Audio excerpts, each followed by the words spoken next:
Guardians of the Galaxy. The animated series proves you don't need movies to tell a great cosmic superhero story. The show feels like that classic Saturday morning Marvel fun, which gives it a lot of charm, even if the stories sometimes repeat with artifact hunts or familiar villains. I am Groot, you don't say. Star-Lord and Rocket usually take the spotlight, Gamora gets a few strong moments, while Drax and Groot don't always get the attention they deserve. Still, with colorful animation, sharp humor, and appearances from Thanos and the Collector, it delivers plenty of heart, laughs, and cosmic adventure.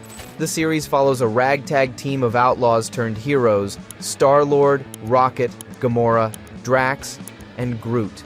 Their adventures revolve around artifact hunts and cosmic mysteries that could decide the fate of the universe. Along the way, they battle villains like Thanos, Ronan, Korath, the Collector, and the Serpent who seek ultimate power.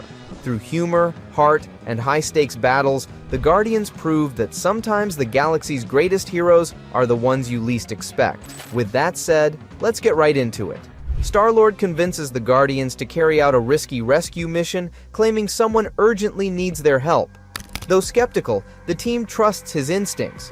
What Peter doesn't reveal is that the person they're rescuing is Yondu, his old Ravager captain. After the rescue, Yondu immediately exposes Peter, revealing that the bounty was fake and that he placed it on himself, knowing Peter can't resist. The Guardians get furious with both Peter and Yondu and nearly leave Yondu behind. Yondu then reveals that Korath attacked him while he was transporting something priceless. The mention of Korath, one of Thanos' most ruthless agents, alarms Gamora that if Korath wants the cargo, it must be dangerous. The Guardians decide to track Korath's ship and take Yondu with them. But Yondu betrays them again by handing Peter over to Korath, revealing Peter is the key to unlocking the Cosmic Seed, a legendary source of power. Turns out, selling him is part of Yondu's bigger plan.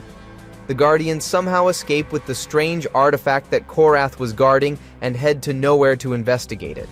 There, they are ambushed by Cosmo, the telepathic space dog who sees the artifact as a threat. At Nowhere, Guardians discover the artifact is of Spartak's origin, like Peter's weapon. This revelation shakes Peter, hinting at a deeper connection to his mysterious past. Suddenly, Yondu returns to steal the artifact and finish the deal with Korath, but Korath also arrives mid-fight following him, triggering a massive three-way battle. As the chaos escalates, the entire station begins to react violently, almost as if it's waking up. The team soon realizes that energy from the Cosmic Seed resonates with the ancient celestial brain that Nowhere is built upon. But the seed's power affects more than just the station. Groot begins to grow uncontrollably, losing control and turning violent. Amid the chaos, Korath captures Star-Lord, and Gamora also gets overpowered and taken as well when she tries to save him. Rocket and Drax attempt to stop them, but Berserk Groot attacks them. Once Korath's ship departs, Groot returns to normal, exhausted and confused. Realizing time is short, Cosmo uses the Continuum Cortex to teleport Rocket, Drax, and Groot onto Korath's warship. Aboard the ship, Thanos appears via holo-transmission and punishes Korath for losing the seed. Korath redeems himself by revealing he now has Gamora. To unlock the seed's box, Korath forces Peter to open it. When Peter refuses, Korath unleashes a cerebral parasite on Gamora, making her relive her worst memories. Unable to watch her suffer, Peter agrees only to find the boxes empty. Enraged, Korath uses the parasite on Peter, but it fails as Peter harbors no guilt the parasite can exploit. As Korath prepares to torture him, Rocket, Drax, and Groot arrive and rescue them, and Cosmo teleports everyone back to Nowhere. Back at the station, Peter tries to sell the box, but Gamora stops him. Their argument is interrupted when Thanos arrives, demanding the Crypto Cube. A fierce standoff follows. Suddenly, Drax chains himself to Thanos for revenge, but Thanos overpowers him. Groot saves Drax, after which Thanos launches a full attack. Peter, to save Nowhere, desperately links the Crypto Cube to Nowhere's neural core, turning the station into a weapon and destroying some of Thanos' army, after which Cosmo teleports Nowhere to safety. Later, Peter refuses Guardians to visit Spartax, saying, "I already found my family." While tinkering, he discovers the box is a map to the cosmic seed. Following the Crypto Cube map, the Guardians land on a mysterious planet, but are attacked by a fire-breathing dragon-like creature. Amid the chaos, Groot points out that Peter has been reading the map upside down. Frustrated, the team calls Rocket for help as the ship is badly damaged. Annoyed and feeling unappreciated, Rocket hijacks the ship and flies them to safety with risky maneuvers, though the ship sustains further damage. Repairing mid-flight, they are teleported onto a massive alien vessel belonging to the Collector. Peter asks for ship repairs, but the Collector refuses to sell anything from his collection. However, he offers repairs and information if the Guardians trade the Crypto Cube. He also reveals the cube is incomplete and needs Pandorian crystals. Peter refuses. The Collector then offers repairs and the crystal's location in exchange for Rocket. Offended by the team's attitude and fascinated by the collection, Rocket agrees. After the Guardians leave, the Collector tags Rocket with a badge saying it will grant him Lab's special access but secretly binds him to the collection. The Guardians follow the coordinates, only to find the location inside a giant space creature, but Peter guides them out through the back, securing the crystal. In the lab, Rocket sets off an explosion while experimenting, damaging the Collector's vault. When he tries to escape, the badge locks him in. Meanwhile, Groot, sensing danger through a flower gift, alerts the team. They return to rescue Rocket. Just as the Collector offers a final trade, Rocket for the cube, Rocket appears, badge-free and armed. He disables the neural lock, hacks the system, and releases every caged creature, causing destruction. Cornered, the Collector gives them the more crystal locations. While leaving, Rocket reclaims the pocket dimensional storage device with tools and artifacts. The Guardians continue their hunt, now aware others are after the seed too. As the Guardians travel through deep space, Peter Quill blames Rocket's rodent-sized modifications for their ship's erratic behavior. While they argue, the ship drifts toward Conjunction, a massive space trade hub. Rocket is instantly intrigued, but Quill reminds him they're on a mission and tells them about Lunatic, an old contact, might help them get the Pandorian crystal which will help them find the seed. Before they can divert course, the ship takes damage and crash lands into Conjunction. Corman Titus, a space law enforcer, tries to arrest them for property damage, but the flamboyant Grandmaster steps in, claiming responsibility as the arena owner. He offers to cover their ship's damages if Drax and Gamora fight in his arena. The Guardians refuse and split up. Peter and Gamora search for Lunatic, while Rocket, Drax, and Groot look for ship parts and money. At the market, Rocket sees a fight tournament offering a massive prize. He convinces Drax to enter as the Polarizer. Drax dominates, earning cash for repairs. Meanwhile, Peter and Gamora meet Lunatic, who says he gave the crystal to his friend who turns out to be Peter's ex, Lucy. Lucy sees Peter attack him and a brawl breaks out. Lunatic joins in until Corman Titus arrives. Lunatic, after making Titus leave, offers Peter a deal: crystal in exchange for Gamora versus Drax fight.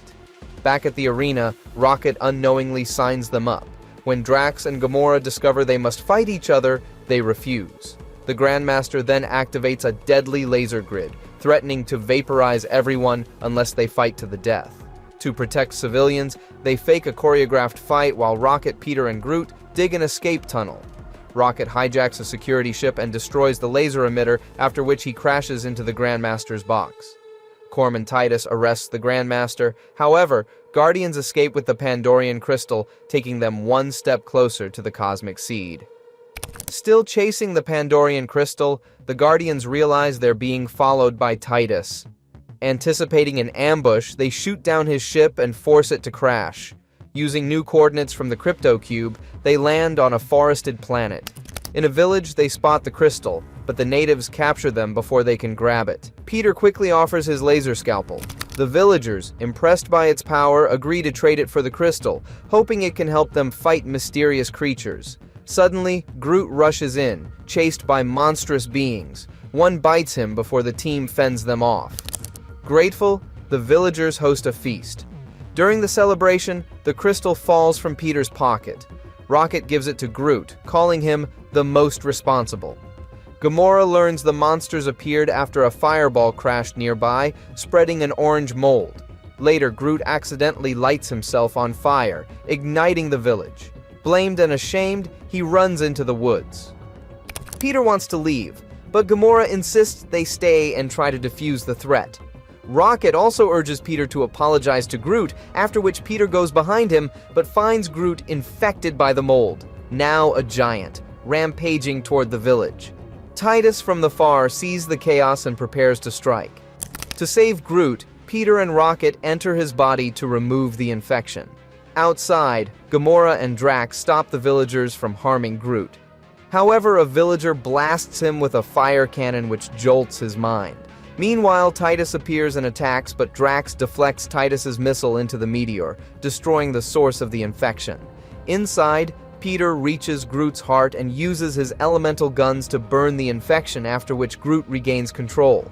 As the fungus dies, Groot returns to normal. However, villagers stop Titus from capturing the Guardians again, forcing him to retreat. Back on the Milano, Groot returns the crystal. Peter again apologizes to him, saying, "You're much more than a log. You carry the future of your kind." Disguised as Nova Corps officers, the Guardians infiltrate Nova Corps base in search of the Pandorian crystal, where they encounter Titus, who, while locking Supergiant of the Black Order in a high-security cell, not recognizing them, orders their assistance. Assisting him, Peter secretly records his voice. Later, they sneak into a voice ID-protected vault. Peter uses the recording to unlock it. Inside, they find a Pandorian crystal protected by a laser grid. Rocket tries to disable it but triggers the alarm. In the chaos, Supergiant escapes and attacks Peter and Drax, mistaking them for Nova officers. While Rocket struggles to shut the alarm, Groot smashes the system, deactivating both the alarm and the lasers. Gamora grabs the crystal. Nova guards storm in, but Gamora locks them inside and defeats Supergiant outside. The Guardians flee, but Titus spots Peter. Back on the ship, Gamora gives the crystal to Peter. However, they receive a distress signal. Drax, still in character, leaps out and saves alien babies. Meanwhile, Titus ambushes the Guardians and captures them. He offers freedom if they infiltrate the Black Order to find a dangerous weapon for Nova Corps. The Guardians agree. On Isle 4, they find the Black Order in a shady club. Peter goes undercover but is mentally manipulated and confesses working for Nova Corps. To cover for the breach, the rest of the Guardians arrive and pretend to attack Peter, earning the Order's trust. After which, the Black Order brings them along to a secret dig site. There, they unearth a buried relic, Ronan the Accuser's hammer, an immensely powerful weapon. Peter regains control but slips again and a battle begins. Titus appears, revealing it was all a setup to steal the weapon. The Guardians and Black Order team up against him. In the chaos, Peter records and broadcasts Titus's confession of joining Nova Corps just to access black market connections. Enraged, Titus attacks but is defeated by Drax and Peter. Nova Corps arrives and arrests him. The Guardians escape with the hammer and another Pandorian crystal. While spying on Nova Corps communications, the Guardians learn about a power vacuum in Thanos' ranks after Ronan's death. Listening to Nova Corps saying Korath, Nebula, and Gamora are top candidates to replace him. The Guardians begin to suspect Gamora. Offended, she distances herself from the team. Meanwhile, Guardians trace cosmic seed energy to planet Sarawat. En route, a space monster mutated by the seed attacks. Rocket, Peter, Drax, and Groot destroy it using new pod ships. When they return, they see Gamora is not in the ship. Peter tracks Gamora using Rocket's tech and finds a damaged pod. Gamora sees Peter and awakes, blaming Peter for ruining her plan. Suddenly, Nebula appears and captures Peter. She reveals that Gamora proposed an alliance to take down Korath and rise in Thanos' hierarchy. Afterwards, to attack Korath, they enter his sector. Korath notices them and sends them a message to prepare for a battle. He also reveals that Gamora herself invited him there to receive the Crypto Cube. Nebula is shaken as she gets to know that Gamora is betraying them, as she previously claimed to her that Korath's spies took it, but it's part of Gamora's deeper scheme to outsmart both siblings. Gamora, while rescuing Peter, contacts Groot, getting furious on letting Peter follow her. The other Guardians discover Groot's involvement and get confused. Peter, after knowing about the plan, accidentally tells Nebula that the crypto cube is aboard the Milano. Nebula orders Korath to destroy the ship. However, Groot camouflages the Milano. Peter attacks Nebula, and Gamora hijacks her ship, bombing Korath's vessel. While acting, she is working with Nebula. Korath retaliates and chaos breaks out, while fleeing Peter and Gamora's pod gets in the crossfire. Peter wants to leave, but Gamora insists they stay and try to defuse the threat. Rocket also urges Peter to apologize to Groot, after which Peter goes behind him, but finds Groot infected by the mold, now a giant, rampaging toward the village. Titus from the far sees the chaos and prepares to strike. To save Groot, Peter and Rocket enter his body to remove the infection. Outside, Gamora and Drax stop the villagers from harming Groot. However, a villager blasts him with a fire cannon which jolts his mind. Meanwhile, Titus appears and attacks, but Drax deflects Titus's missile into the meteor, destroying the source of the infection. Inside, Peter reaches Groot's heart and uses his elemental guns to burn the infection, after which Groot regains control. As the fungus dies, Groot returns to normal. However, villagers stop Titus from capturing the Guardians again, forcing him to retreat. Back on the Milano, Groot returns the crystal. Peter again apologizes to him, saying, "You're much more than a log. You carry the future of your kind." Disguised as Nova Corps officers, the Guardians infiltrate Nova Corps base in search of the Pandorian crystal, where they encounter Titus, who, while locking Supergiant of the Black Order in a high-security cell, not recognizing them, orders their assistance. Assisting him, Peter secretly records his voice. Later, they sneak into a voice ID-protected vault.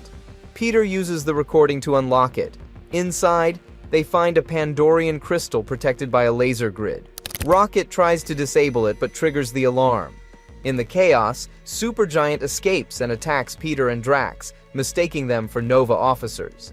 While Rocket struggles to shut the alarm, Groot smashes the system, deactivating both the alarm and the lasers. Gamora grabs the crystal. Nova guards storm in, but Gamora locks them inside and defeats Supergiant outside. The Guardians flee, but Titus spots Peter. Back on the ship, Gamora gives the crystal to Peter. However, they receive a distress signal. Drax, still in character, leaps out and saves alien babies. Meanwhile, Titus ambushes the Guardians and captures them. He offers freedom if they infiltrate the Black Order to find a dangerous weapon for Nova Corps. The Guardians agree. On Isle 4, they find the Black Order in a shady club. Peter goes undercover but is mentally manipulated and confesses working for Nova Corps. To cover for the breach, the rest of the Guardians arrive and pretend to attack Peter, earning the Order's trust. After which, the Black Order brings them along to a secret dig site. There, they unearth a buried relic, Ronan the Accuser's hammer, an immensely powerful weapon. Peter regains control but slips again and a battle begins. Titus appears, revealing it was all a setup to steal the weapon. The Guardians and Black Order team up against him. In the chaos, Peter records and broadcasts Titus's confession of joining Nova Corps just to access black market connections. Enraged, Titus attacks but is defeated by Drax and Peter. Nova Corps arrives and arrests him. The Guardians escape with the hammer and another Pandorian crystal. While spying on Nova Corps communications, the Guardians learn about a power vacuum in Thanos' ranks after Ronan's death. Listening to Nova Corps saying Korath, Nebula, and Gamora are top candidates to replace him. The Guardians begin to suspect Gamora. Offended, she distances herself from the team. Meanwhile, Guardians trace cosmic seed energy to planet Sarawat. En route, a space monster mutated by the seed attacks. Rocket, Peter, Drax, and Groot destroy it using new pod ships. When they return, they see Gamora is not in the ship. Peter tracks Gamora using Rocket's tech and finds a damaged pod. Gamora sees Peter and awakes, blaming Peter for ruining her plan. Suddenly, Nebula appears and captures Peter. She reveals that Gamora proposed an alliance to take down Korath and rise in Thanos' hierarchy. Afterwards, to attack Korath, they enter his sector. Korath notices them and sends them a message to prepare for a battle. He also reveals that Gamora herself invited him there to receive the crypto cube. Nebula is shaken as she gets to know that Gamora is betraying them, as she previously claimed to her that Korath's spies took it, but it's part of Gamora's deeper scheme to outsmart both siblings. Gamora, while rescuing Peter, contacts Groot, getting furious on letting Peter follow her. The other Guardians discover Groot's involvement and get confused. Peter, after knowing about the plan, accidentally tells Nebula that the crypto cube is aboard the Milano. Nebula orders Korath to destroy the ship. However, Groot camouflages the Milano. Peter attacks Nebula, and Gamora hijacks her ship, bombing Korath's vessel. While acting, she is working with Nebula. Korath retaliates and chaos breaks out, while fleeing Peter and Gamora's pod gets in the crossfire. Gamora asks Groot for help, but the ship's battery cells get empty. Drax uses Ronin's universal weapon to power the Milano, after which Rocket struggles to slow the ship. Meanwhile, Gamora duels Korath. Peter uses his elemental gun to overpower him. Nebula, being furious, tries to finish them, but Drax destroys her ship with the universal weapon. However, Nebula survives and gets her hand on the universal weapon. Gamora confesses that she lied to Nova Corps to make her siblings fight, and also shared the map with Nebula, and now Korath knows about it too. While searching for the cosmic seed, the Guardians land on a seemingly abandoned planet. Peter accidentally triggers an ancient alarm, activating traps. With Groot's help, they escape but encounter shadowy creatures called symbiotes, which Gamora identifies, warning they take over hosts and are weak to heat and vibrations. The team uses blasters to fend them off, but the symbiotes adapt quickly. Peter finds a transport carriage, and they flee. Groot gets nearly consumed, but Drax severs his infected hand to save him. Spotting loudspeakers, Rocket amplifies high-frequency sound to repel the symbiotes. It works, though it hurts Groot too. They escape but are exhausted. On the surface, Yondu appears, trying to steal the crypto cube. Before a fight starts, leftover symbiotes attack the Ravagers. Rocket uses his pocket dimension device to trap them. Afterwards, the Guardians return to Milano. Later, during cleaning, Groot finds hidden symbiotes. They take over him and trap Gamora and Drax in a pod. Rocket confronts symbiote Groot, but Star-Lord arrives and saves him. Rocket, to take symbiotes down, uses Peter's tape player, boosting sound frequency to destroy the symbiote, but also turns Groot to dust. Determined to save Groot, Rocket enters the pocket dimension and retrieves Groot's infected hand, hoping to regrow him. Meanwhile, Yondu returns and captures Star-Lord. Peter tricks him into opening the pocket portal, after which Rocket bursts out with Groot's hand and the symbiote. Gamora and Drax break free and go behind Peter, overpowering Yondu and his crew. Gamora warns about the symbiote threat, at which Rocket triggers the explosion in the wrench that Peter left in the Ravager's ship, destroying the ship and the symbiotes. Later, aboard the Milano, Groot begins to regrow.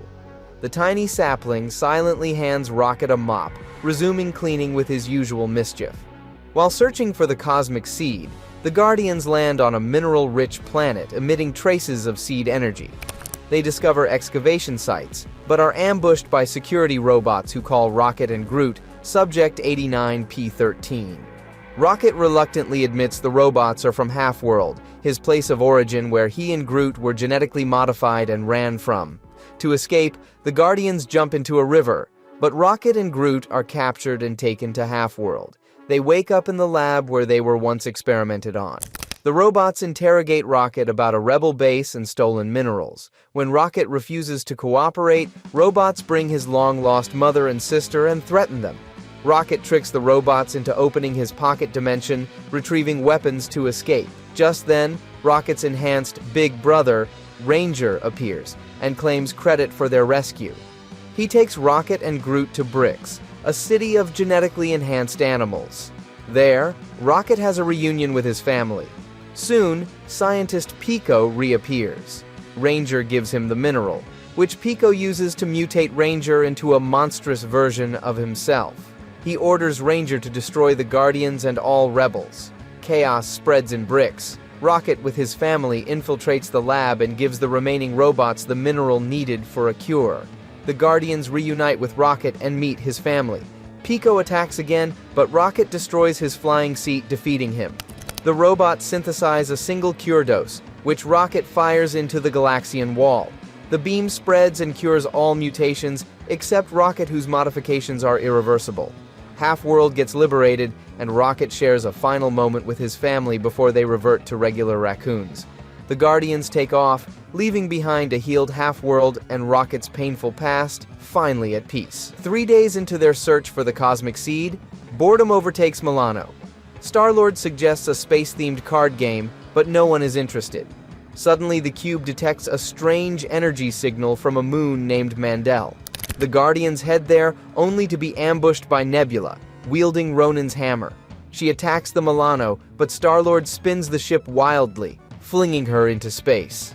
A battle erupts. Star-Lord convinces Retro Drax to switch sides by appealing to his sense of honor. Ronan then uses his hammer to control Mandel, steering the moon toward Xandar, planning to destroy it with its volcanic core. Star-Lord pleads with Mandel, asking it to release them from their retro selves so they can fight back. Mandel agrees. Restored, the Guardians fight Ronan. Groot connects with Mandel's essence, weakening Ronan's control, but Nebula interrupts it. With time running out, Mandel rebels, ejecting both Ronan and Nebula into space. Grateful, Mandel expresses his desire to be a protector. The Guardians name him an honorary member, then blast off, leaving Mandel to watch over the stars. Aboard the Milano, Drax prepares a dish he says was his late wife's best recipe. The Guardians hesitate, dreading his idea of flavor. Before dinner starts, a gravity storm begins crushing the Milano. Thinking fast, Rocket navigates them through narrow gaps and escapes. Star-Lord detects a cosmic seed signal on the far side of the storm. Flying around it would take years. He proposes using the repulse field generator Nebula once used. Rocket confirms it's rare, and the only place they can get it is nowhere, where Cosmo tells them the Collector owns one. The Collector agrees to loan it if they deliver creatures called Mumbas to Conjuncture for his brother, the Grandmaster. He also tells them to only feed them grass. Drax acts oddly nervous around the Mumbas. Mid-flight, the Nova Corps intercepts them, claiming the Mumbas were stolen from the Sanctuary. To avoid trouble, the Guardians release them only to see the Mumbas turn yellow and teleport everyone 1,000 light-years closer to their destination. They stop on a moon, where Drax serves another dish, Peter vomits after tasting it, and Rocket throws him away. The Mambas eat Rocket's portion, then spit it out, causing a small explosion. Rocket analyzes them and discovers they were injected with an explosive compound that reacts with certain proteins. A holographic message from a Mamba reveals it's all a trap by the Collector to kill the Grandmaster. Yondu arrives, hired by the Grandmaster to return the Mumbas and blow up the Collector instead. Fearing disaster, Peter sneaks onto Yondu's ship to stop him. Meanwhile, Rocket and Groot create an antidote that neutralizes the compound. The Guardians team up with Cosmo. After chaos breaks out, suddenly Nova Corps appear, but Guardians tell them they have the cure and will secure the Mumbas, at which Nova Corp leaves them and goes behind Yond to capture him. Using Mumbas's teleportation, they reach the other side of the storm, but find a peaceful green world, perfect for the Mumbas. Mission complete, Drax asks who's ready to eat, at which everyone walks away. Back aboard the Milano, Quill teaches Drax and Rocket baseball when Gamora interrupts with the news that a navigation point from the star map is moving toward them, and a distress signal is detected. Suddenly, Lockjaw, a teleporting dog, appears and whisks Quill and Gamora to a strange location where they find a sleeping woman in a pod. She awakes and attacks them, but stops upon seeing their confusion. She introduces herself as Medusa, Queen of the Inhumans. Quill and Gamora explain they followed the distress signal. Meanwhile, Rocket tracks Quill's signal to a city of eerie statues. One statue attacks, but Maximus intervenes and introduces himself as Supreme Leader of the Inhumans. He explains the Inhumans' origins and the Terrigen crystals. A plague has been turning them to stone, and Maximus claims to have a cure. Medusa shares the same story with Quill and Gamora and learns that Black Bolt and Maximus are missing. Lockjaw teleports them to Maximus's lab where the Guardians reunite. Medusa confronts Maximus, who confesses his plan to usurp the throne. He uses a mind control device to force Black Bolt to attack. Quill uses the Crypto Cube to blind Maximus, causing him to flee. Gamora realizes cosmic seed energy is weakening the plague. Quill tries to remove the energy using the cube, which temporarily slows the infection. Quill then finds Ronan the Accuser, now allied with Maximus. A battle breaks out. Ronan overpowers Guardians and takes the cube from them and starts controlling Black Bolt and reveals his plan to destroy Attilan. He forces Black Bolt to scream in the Terrigen chamber. At the last moment, Lockjaw teleports and gets the Crypto Cube. Quill then absorbs the energy, ending the plague. Free again, Black Bolt destroys Ronan's ship and imprisons Maximus. Medusa offers refuge, but the Guardians leave only to find the star map has gone dark. With nowhere to go since the map shows no coordinates, Gamora suggests heading to Spartax, the only remaining clue they had. But Peter disagrees, as it is personal for him. Suddenly, an energy signal appears and redirects them to a planet named Retsamah. Upon arrival, they discover an ancient temple with markings indicating a past truce between Spartax and Asgard. Suddenly, the Black Order appears and ambushes them. During the fight, Rocket finds powerful armor and defeats them, but the armor overwhelms him. Gamora identifies it as the Asgardian destroyer armor. Drax becomes angry, believing only one destroyer can exist. Afterwards, they head to Nowhere to consult the broker about the armor. On board the Milano, Rocket connects the armor to Peter's helmet, triggering a vision of the cosmic seed. To know more about it, Rocket once again gets into the armor and loses control again, but Peter pulls him out. Later, on Nowhere, Rocket is provoked by an alien, so he re-enters the armor, attacking the alien. The Guardians intervene, but the armor takes full control and flies Rocket and Peter to Loki. Loki reveals he planted the armor to draw the Crypto Cube to him. When the others arrive, Rocket dons the armor again, but Loki controls it remotely. The armor attacks, taking Drax down. Loki commands it to eliminate Rocket, but Rocket escapes. Peter grabs the Crypto Cube, allowing the team to flee, but the armor follows. Peter reveals a plan that they will distract the armor so Rocket can regain control. During the fight, Drax challenges it again.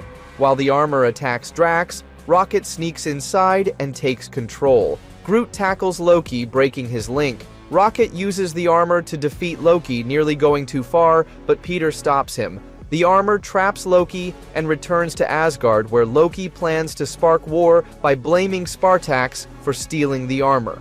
Aboard the Milano, Peter decides it's time to go to Spartax.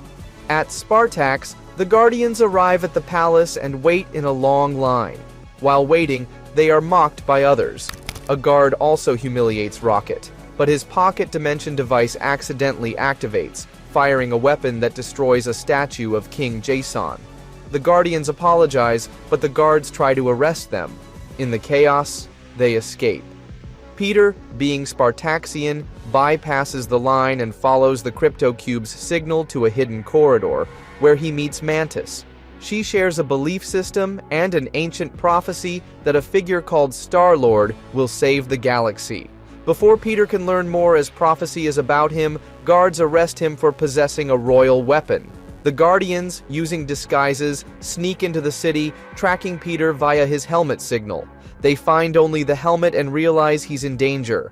They locate Mantis, who tells them Peter is imprisoned and shows them a tunnel leading to him. They navigate traps, reach the prison, and Mantis uses her powers to free Peter.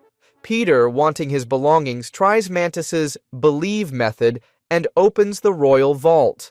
Following the cube's signal, they sneak into the palace where they fight security robots, but Peter manages to control and disable them. Suddenly, King Jason appears. Both he and Peter aim weapons at each other, but the king recognizes Peter's weapon and realizes he is his son. Meanwhile, Mantis is arrested, and Peter learns that his father is infused with cosmic energy. When questioned, King Jason replies, "It's a long story." As the Guardians leave, Jason secretly contacts Thanos, who orders him to let Peter find the cosmic seed and then deliver both to him. Back at the Milano, Rocket finally gets revenge by ordering the guard who mocked him to clean the ship completely. Peter uses his royal privilege to grant the Guardians Spartax Imperial Guard uniforms, allowing them access to the intelligence network. King Jason then formally introduces Peter as the Star-Lord, Prince of Spartax, at a Galactic Council meeting.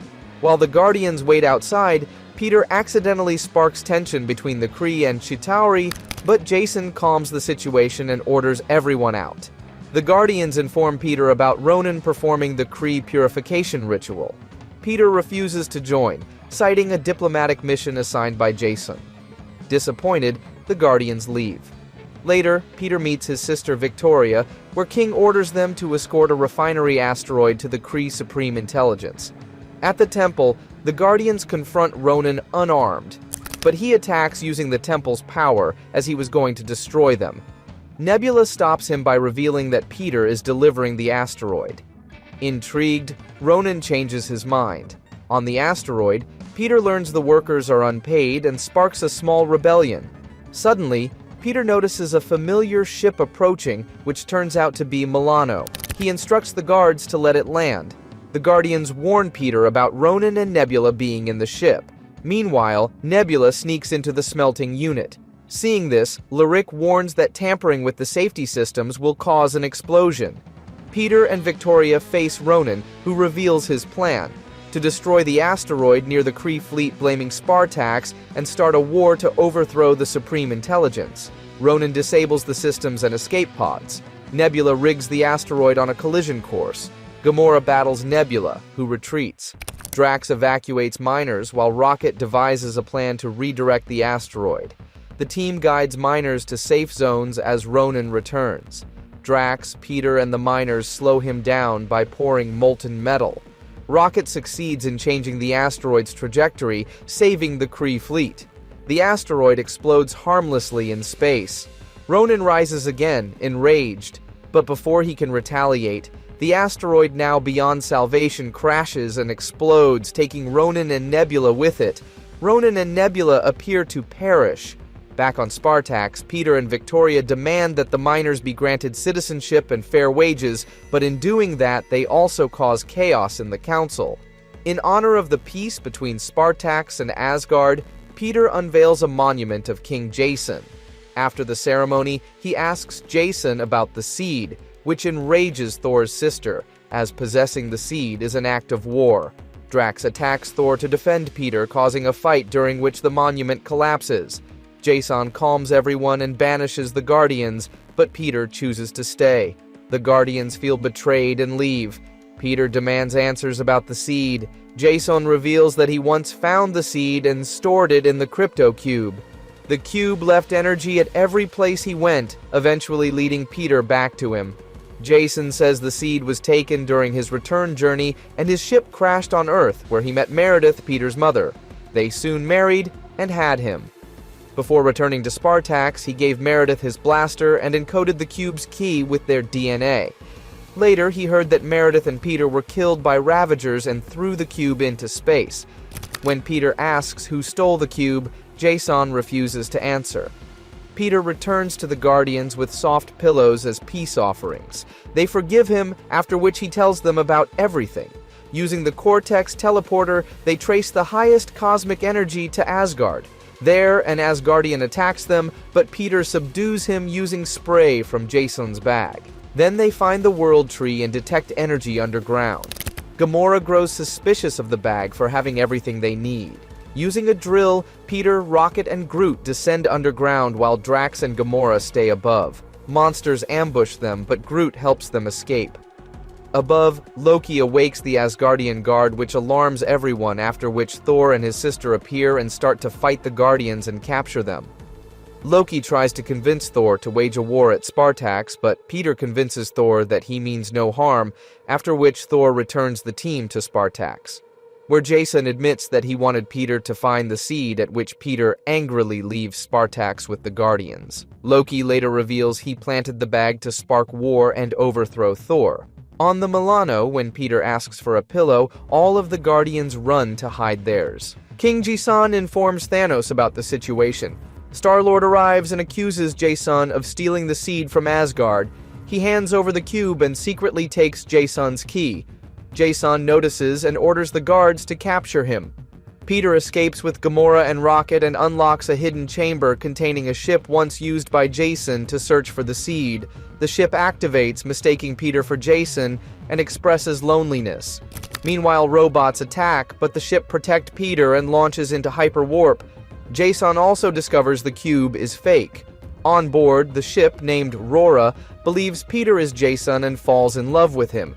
Peter convinces Rora to show old recordings where he sees Jason is attacked by destroyer armor, and Rora suddenly shut down due to damage. To help her, Jason inserts the seed into the system, but it was Loki disguised as Rora who took the seed and escaped. The ship then crashed on the Earth. The real Rora blames Peter for abandoning her for Meredith, at which Peter gets furious and Rora leaves. Drax and Groot approach Milano but are attacked by Peter's ex-girlfriends. Peter contacts them and shares his location. When he tries to win back Rora's trust, Jason contacts Rora and demands Rora to take Peter to Spartax. Feeling betrayed, Rora lowers the temperature. The Guardians try to escape using pods, but she disables gravity. They sabotage the ship and eject into space, but are rescued by Drax and Groot. After getting conscious, Peter's exes attack him. He tricks them into fighting. Lucy hits the autopilot, crashing the ship on a random planet. The supergiant X grows huge. Seeing this, Peter apologizes, but her ex Lucy sets a bomb. However, Peter throws it into space before it explodes. Later, Rora comes back to find them and confesses Jason paid Yondu to make Peter a Ravager. Peter returns to Spartax, exposes Jason by showing the recordings of him stealing the seed using his helmet, at which Thor declares war. Thor prepares to attack Spartax after learning of Jason's betrayal. Loki convinces Thor to let him stay behind and urges him to take Angela, Hogun, Fandral, and Heimdall. In prison, the Guardians hear Jason's broadcast declaring war against Asgard. Victoria storms in and attacks Peter for accusing their father. Peter claims Loki stole the seed and the proof is in his helmet, now with Jason. Though skeptical, Victoria secretly helps by slipping a device into Peter's pocket.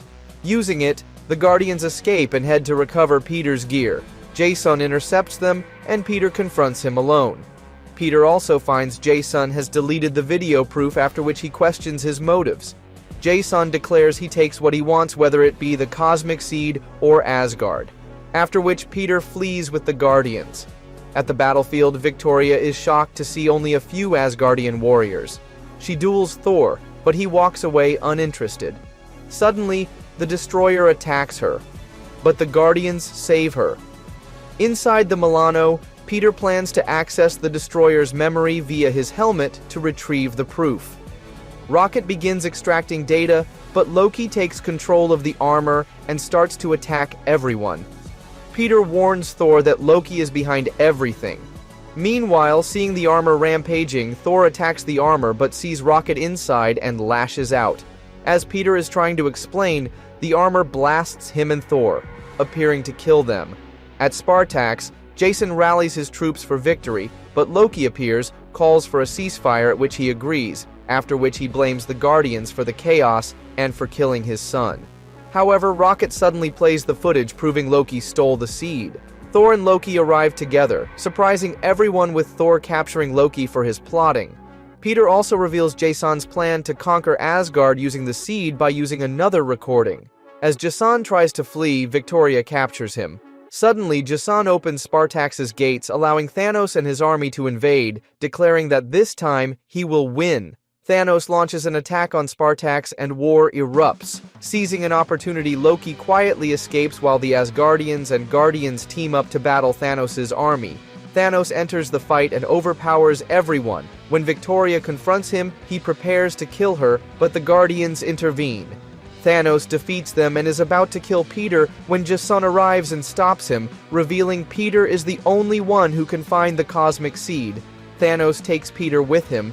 Jason asks if Thanos will still destroy Asgard, to which he replies by saying that he will destroy everything. The Guardians and Asgardians prepare to follow Thanos. Jason offers help and reveals a tracking device tied to his DNA. They reluctantly accept. On the Milano, Jason locates Thanos.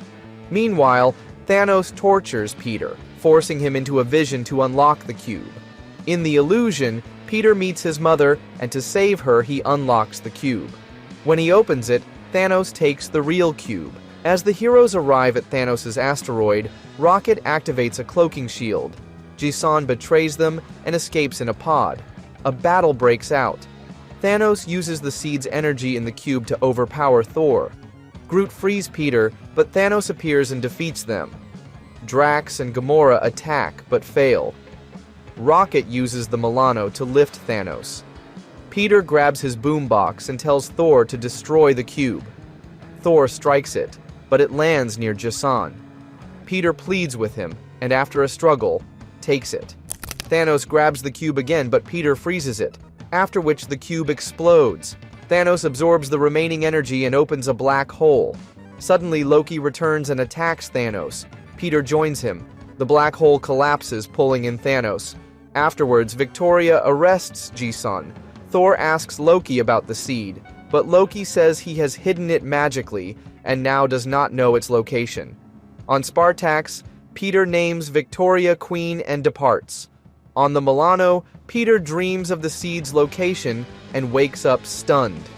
At an unknown location, Gamora tries to steal an anti-gravity matrix when the Guardians arrive and ask her what she's doing. She says it's personal. Rocket activates the device, revealing it's the anti-gravity matrix just as guards are alerted. The team escapes with it. Back on the Milano, Gamora admits she once stole the Matrix for Ronan and now wants to return it to planet Sunav to save lives. Though she insists on going alone, the Guardians offer to help. Teasing them, she leaves by herself. On Sunav, the locals see Gamora and try to attack her for the destruction caused in the Matrix's absence. Suddenly, Nebula appears, overpowers Gamora, and takes her and the Matrix back to Ronan. Ronan contacts the Grandmaster to broadcast Gamora's trial and execution. The Grandmaster declares she must defeat 3 opponents to save Sunav. If she loses, both she and the planet will be destroyed. If she wins, Sunav is spared, but she still dies. Gamora's first opponent is Wrath, who seeks revenge for his father. She defeats him and tries to escape, but is blocked. The Guardians see the broadcast and head to help. Gamora next faces Jarhead in a flooding arena. Star-Lord arrives just as she defeats him.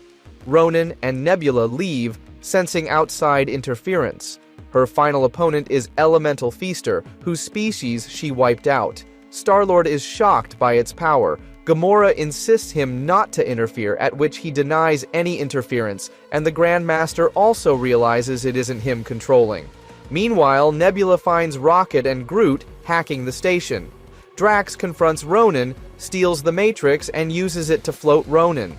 Meanwhile, Gamora defeats the Feaster with Star-Lord's help. Ronan storms in. A battle breaks out. The rocket triggers a gravity wave that stabilizes Sunav and destroys the station, after which the Guardians escape. But Ronan and Nebula are left behind as the station crashes into conjuncture. The team returns the Matrix to Sunav, fulfilling Gamora's mission. Peter, while flying Milano, starts seeing visions of the cosmic seed.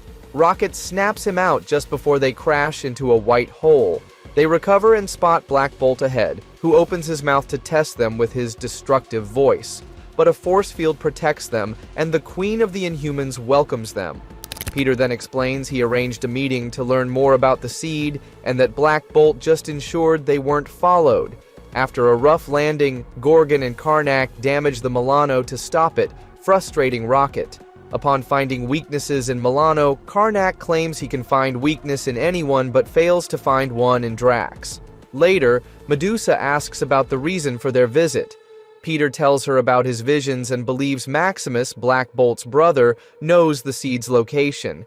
He wants to free Maximus from mind control. Medusa refuses, but he is able to convince Black Bolt. In prison, Maximus already knows Peter's intent. He asks for a pencil to show the truth, then uses it to begin mind-controlling everyone in the palace. Chaos erupts. Rocket finds the control signal source in a tower and blows it up, freeing everyone. Drax and Gamora chase Maximus but fall into a trap. However, Medusa learns Maximus is now inside the palace, declaring revolution. He then activates defense systems and threatens to destroy a nearby planet using a Terrigen cannon. The Guardians split up. Black Bolt's team attacks the palace while Quill's team disables the cannon.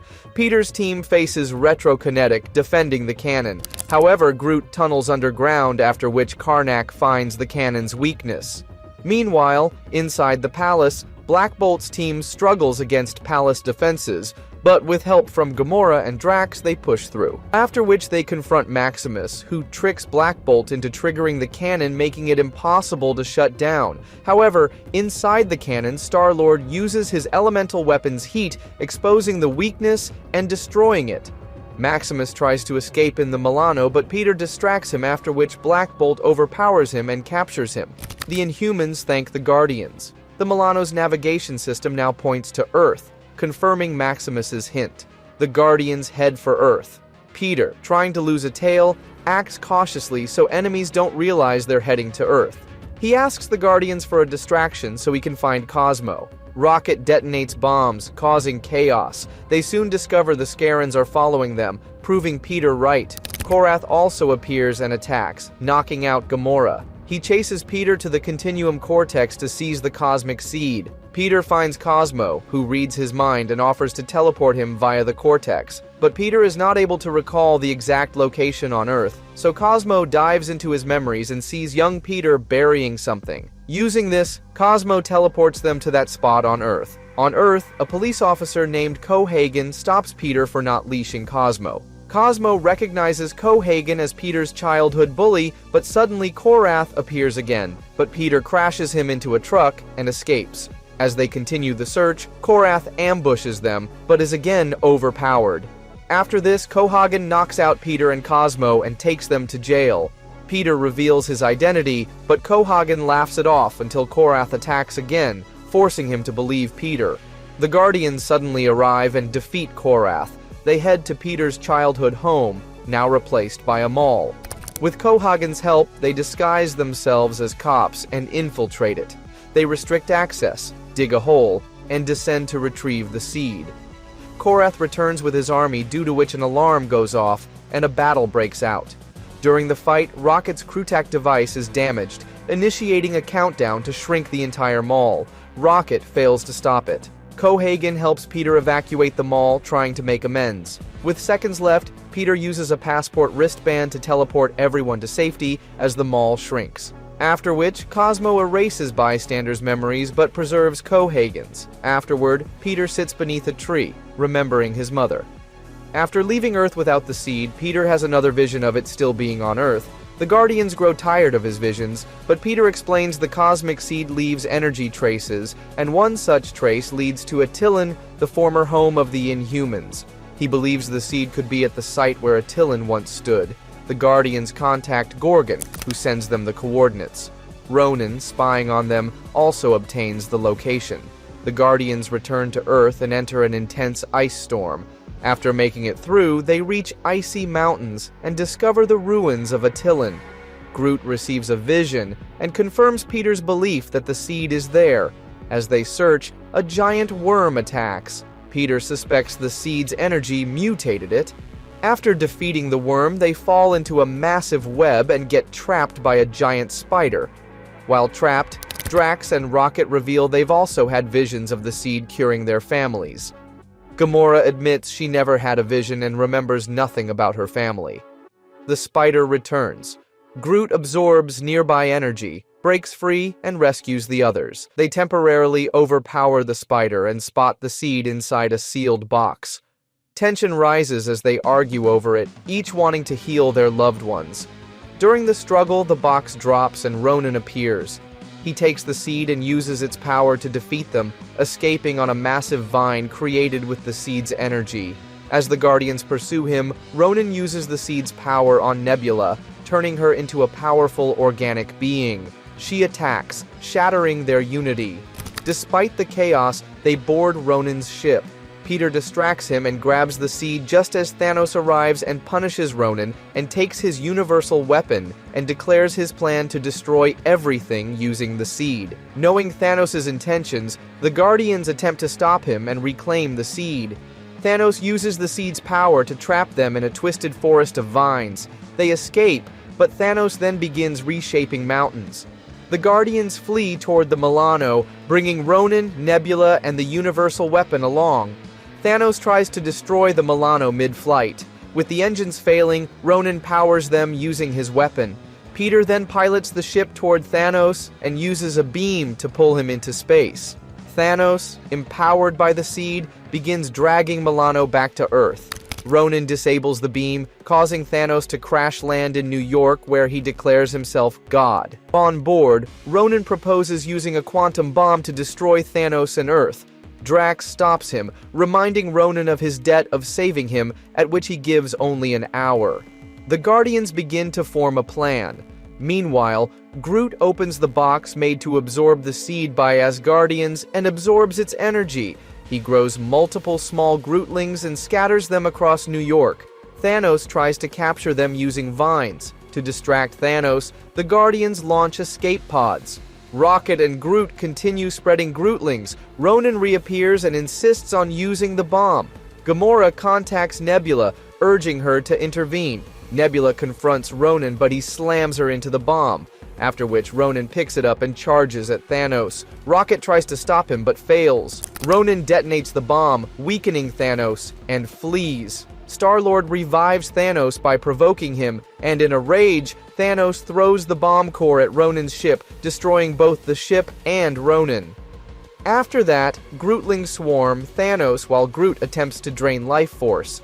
Peter opens a special box that absorbs the seed's energy, but Thanos grabs the seed again. However, the Guardians reopen the box and reclaim it. A train suddenly hits Thanos, making him vanish. Afterwards, the Guardians leave Earth while listening to Peter's music, victorious but unsure of what lies ahead. After rescuing the civilians and securing the cosmic seed, the Guardians leave Earth aboard the Milano. Gamora detects a signal coming from Thanos' personal asteroid. Realizing it has moved from its original position, the Guardians return to Earth to investigate. They discover the Avengers symbol on some building holding the asteroid. Curious, they sneak inside and find it mysteriously shrunk. Suddenly, Dr. Banner confronts them, and when attacked, he transforms into the Hulk, causing chaos. During the chaos, Rocket sabotages a suit of armor which then tries to carry Hulk away. Meanwhile, the rest of the Avengers arrive and notice the asteroid is missing. Suspecting theft, they track down the Guardians. Another fight breaks out. The Guardians overpower the Avengers temporarily and attempt to escape with the asteroid, but Ant-Man begins restoring the asteroid to its original size. During this, Peter mentions Thor's name, and Captain America recalls Thor speaking of a group of outlaws led by someone named Peter Quill. The enlarging asteroid damages the Milano, and it crashes into the Avengers' main security hub, triggering a failsafe protocol that activates a powerful energy beam. Captain America takes charge. While trying to work with the Guardians, Cap formulates a plan, but Peter rushes toward the satellite without listening. Iron Man realizes someone is tampering with the satellite controlling the beam, and he can't access its systems. Meanwhile, with help from Captain Marvel and Ant-Man, Peter reaches the energy-shielded satellite. Back on Earth, the remaining Guardians and Avengers defend the civilians. However, in space, Ant-Man shrinks Peter to molecular size, and both of them get inside of the satellite. Inside the satellite, Peter touches the tampering device, accidentally redirecting the beam toward Rocket and Captain Marvel for a while. Captain Marvel takes control of Milano from Rocket just in time to save them. Ant-Man shrinks Peter again, and as the beam is about to hit the city, Peter shorts the laser controls, shutting it down. They then realize the satellite they are inside is falling. As a satellite falls from orbit, Ant-Man tries contacting the Avengers but fails. He signals using ants, after which Iron Man spots the satellite just in time. Hulk saves it from crashing.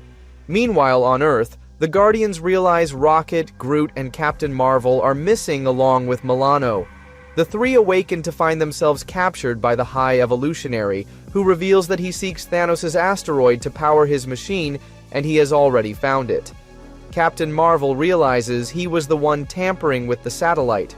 The High Evolutionary claims he collects unique traits from across the universe and intends to harvest powers from Groot and Captain Marvel. He discards Rocket with the rejects. Back on Earth, Hulk works to remove the asteroid from scanners to help locate their friends. In doing that, Avengers learn the asteroid is destabilizing, so Captain America urges caution, at which Guardians sneak aboard a ship. With Ant-Man's help, they disable security and take off to rescue their team. As High Evolutionary begins draining powers from Groot and Captain Marvel, he sees the ship approaching. He exits on his own and attacks. Meanwhile, Rocket escapes and saves Groot and Captain Marvel. Quill and Iron Man try to take him down, but the villain overpowers them. Rocket, Groot, and Captain Marvel escape in the Milano, battling hybrids and revealing the plan to drain Earth's life using the asteroid. On Earth, they notice an energy field covering Earth that will absorb all life. Quill splits the heroes into two teams, one to distract, the other to disable the energy field. Following the plan, Rocket crashes the Milano into the villain's ship. Hulk touches the asteroid, releasing energy. High Evolutionary returns and battles Rocket and Hulk, but is vaporized when Peter unseals the asteroid. However, Ant-Man tells them that energy from the asteroid is affecting the entire ship, at which all the heroes leave, but Rocket stays behind to plug the energy leak. Meanwhile, the ship blows, after which Captain Marvel notices Rocket falling down and saves him. Finally, Peter gives the cosmic seed to Captain America for Thor before the Guardians depart Earth. The Guardians return to nowhere. Meanwhile, aboard the Milano, Rocket secretly contacts the broker to strike a deal for sarcophagus he found on Thanos' asteroid, which he hid in his pocket dimension device. At Nowhere, Drax follows Rocket, seeking an apology for letting him use duct tape as armor. When an alien invites Drax to play a game, Drax agrees on condition that Rocket plays too. Rocket reluctantly accepts. Suddenly, Rocket and Drax regain consciousness hanging upside down. An alien accuses them of causing damage, but they deny it as they remember nothing. Rocket also realizes his pocket dimension device and weapons are missing. After escaping, Rocket spots a knockout arrow on Drax. Following its trail, they find Yondu, who admits to taking the device but says he already sold it to the broker. After recovering their weapons, they confront the broker, who reveals he sold it to the auctioneer. Disguised, Rocket and Drax try to enter the auction, but the guard recognizes them and attacks. They defeat him and sneak inside. There, they run into the Believers, who give them a tracker that detects the nearest Believer ship. They also spot Mantis, who claims that she located a vial that emits a prophetic energy signal which can bring a new golden age or destroy the galaxy. They sneak into Nowhere's vault capsule and find Mantis holding Rocket's device. Just then, they're shocked to see Ebony Maw of the Black Order working with her. Mantis mocks them before guards, mind-controlled, trap them on a sinking moon. Stranded for 3 days, Rocket reveals that the vial has sarcophagus he stole from an asteroid and was going to sell. The Guardians arrive and rescue them. They tell them about the situation. Using the tracker, they reach a Believer ship, where Mantis tries to open the vial. Chaos erupts as the Believers overpower them through faith.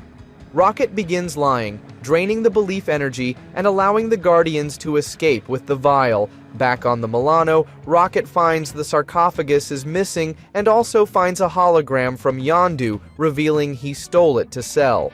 On another planet, Yondu opens the sarcophagus, which upon opening swallows him. To find Yondu and retrieve the sarcophagus, the Guardians head to a Ravager hideout but fail to locate it.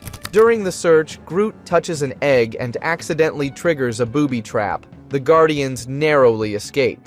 Before leaving, Groot picks up that egg and begins nurturing it. They move to another Ravager base. However, Milano's engine fails mid-flight, causing a crash. Peter blames Groot and his mysterious egg for not helping during the emergency. Rocket and Drax stay behind to repair the ship, while Peter, Gamora, and Groot move toward the hideout to search for the sarcophagus. At the hideout, they encounter Black Dwarf and Proxima Midnight, who are also after the sarcophagus. A fight breaks out.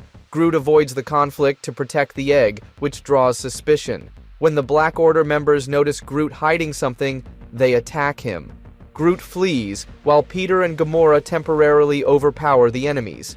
Using belief energy, Black Order tries to bury Peter and Gamora, but Groot returns and reverses the trap, burying Black Order instead. The Guardians enter the hideout, but Peter accidentally triggers his own trap from his Ravager's age, sending them into a deep pit.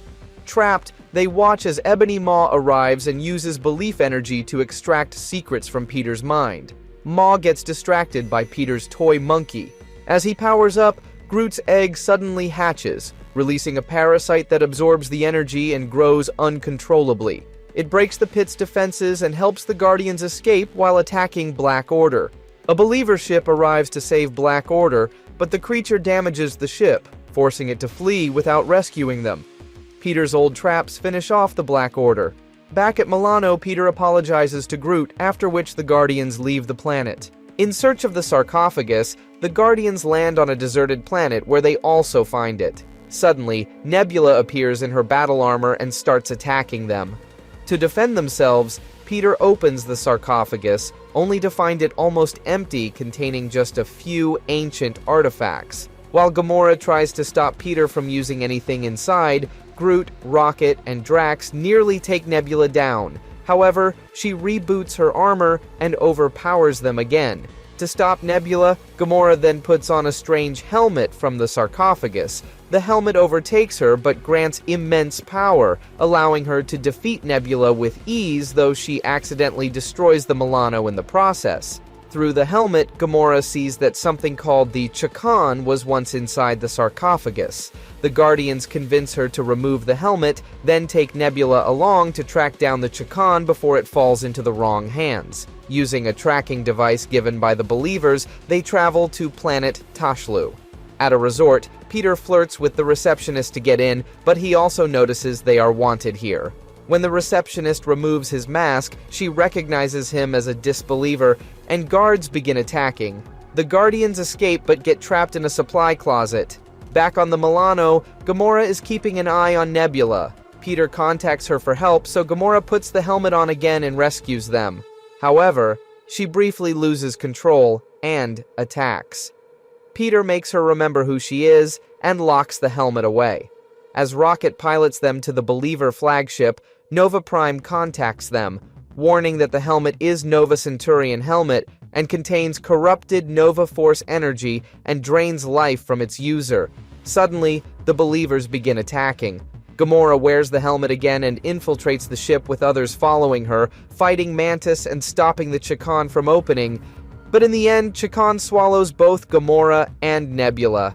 Peter escapes with the Chakan with Drax's help and later returns the helmet to Nova Prime. Peter and the Guardians, after escaping with the Chakan, get caught in an ice storm where they bid farewell to Gamora. However, Peter, unable to accept her loss, shows the team the quantum bands from the sarcophagus, reminding them they last glowed when he and Gamora touched them. Seeing them glow again, Peter concludes that Gamora is trying to contact them. To keep his promise of never letting the Chakan open, he throws it into the cryovolcano.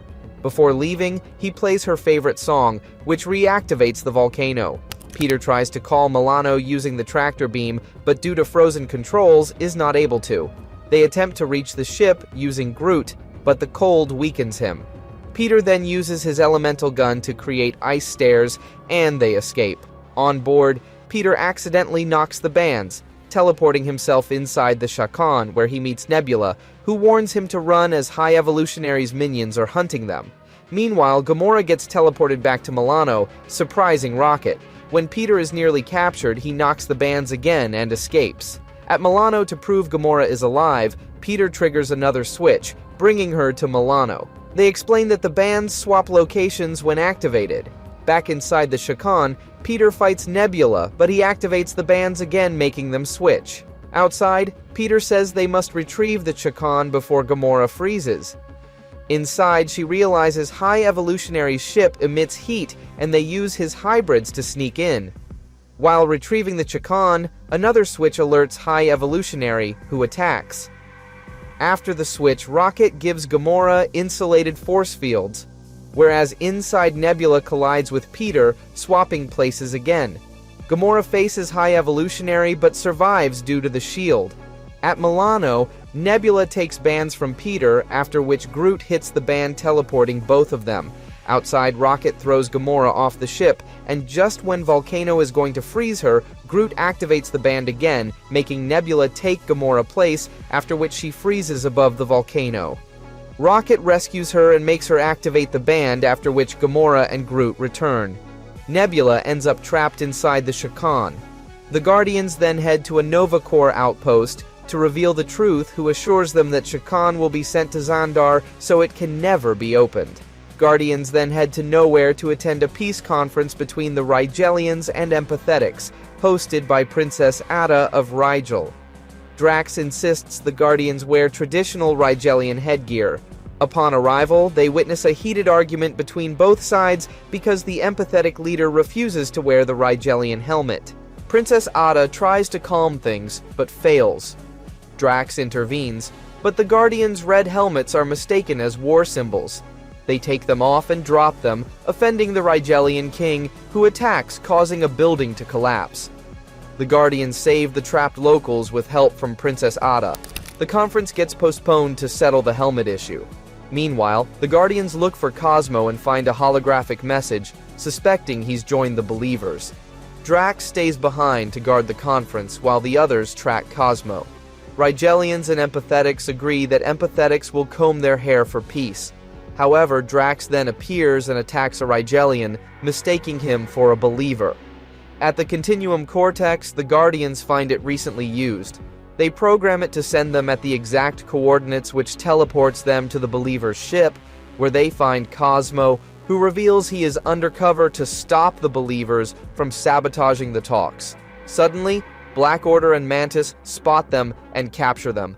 After getting conscious, they hear Cosmo's voice from outside, where Mantis along with others start to harvest Cosmo's physic energy for trying to deceive them, so later he will turn others into Believer after reaching Nowhere. They leave him, after which Guardians try to save him when they see Cosmo has started behaving like a normal dog, when suddenly Believers appear, at which Guardians teleport back at Nowhere.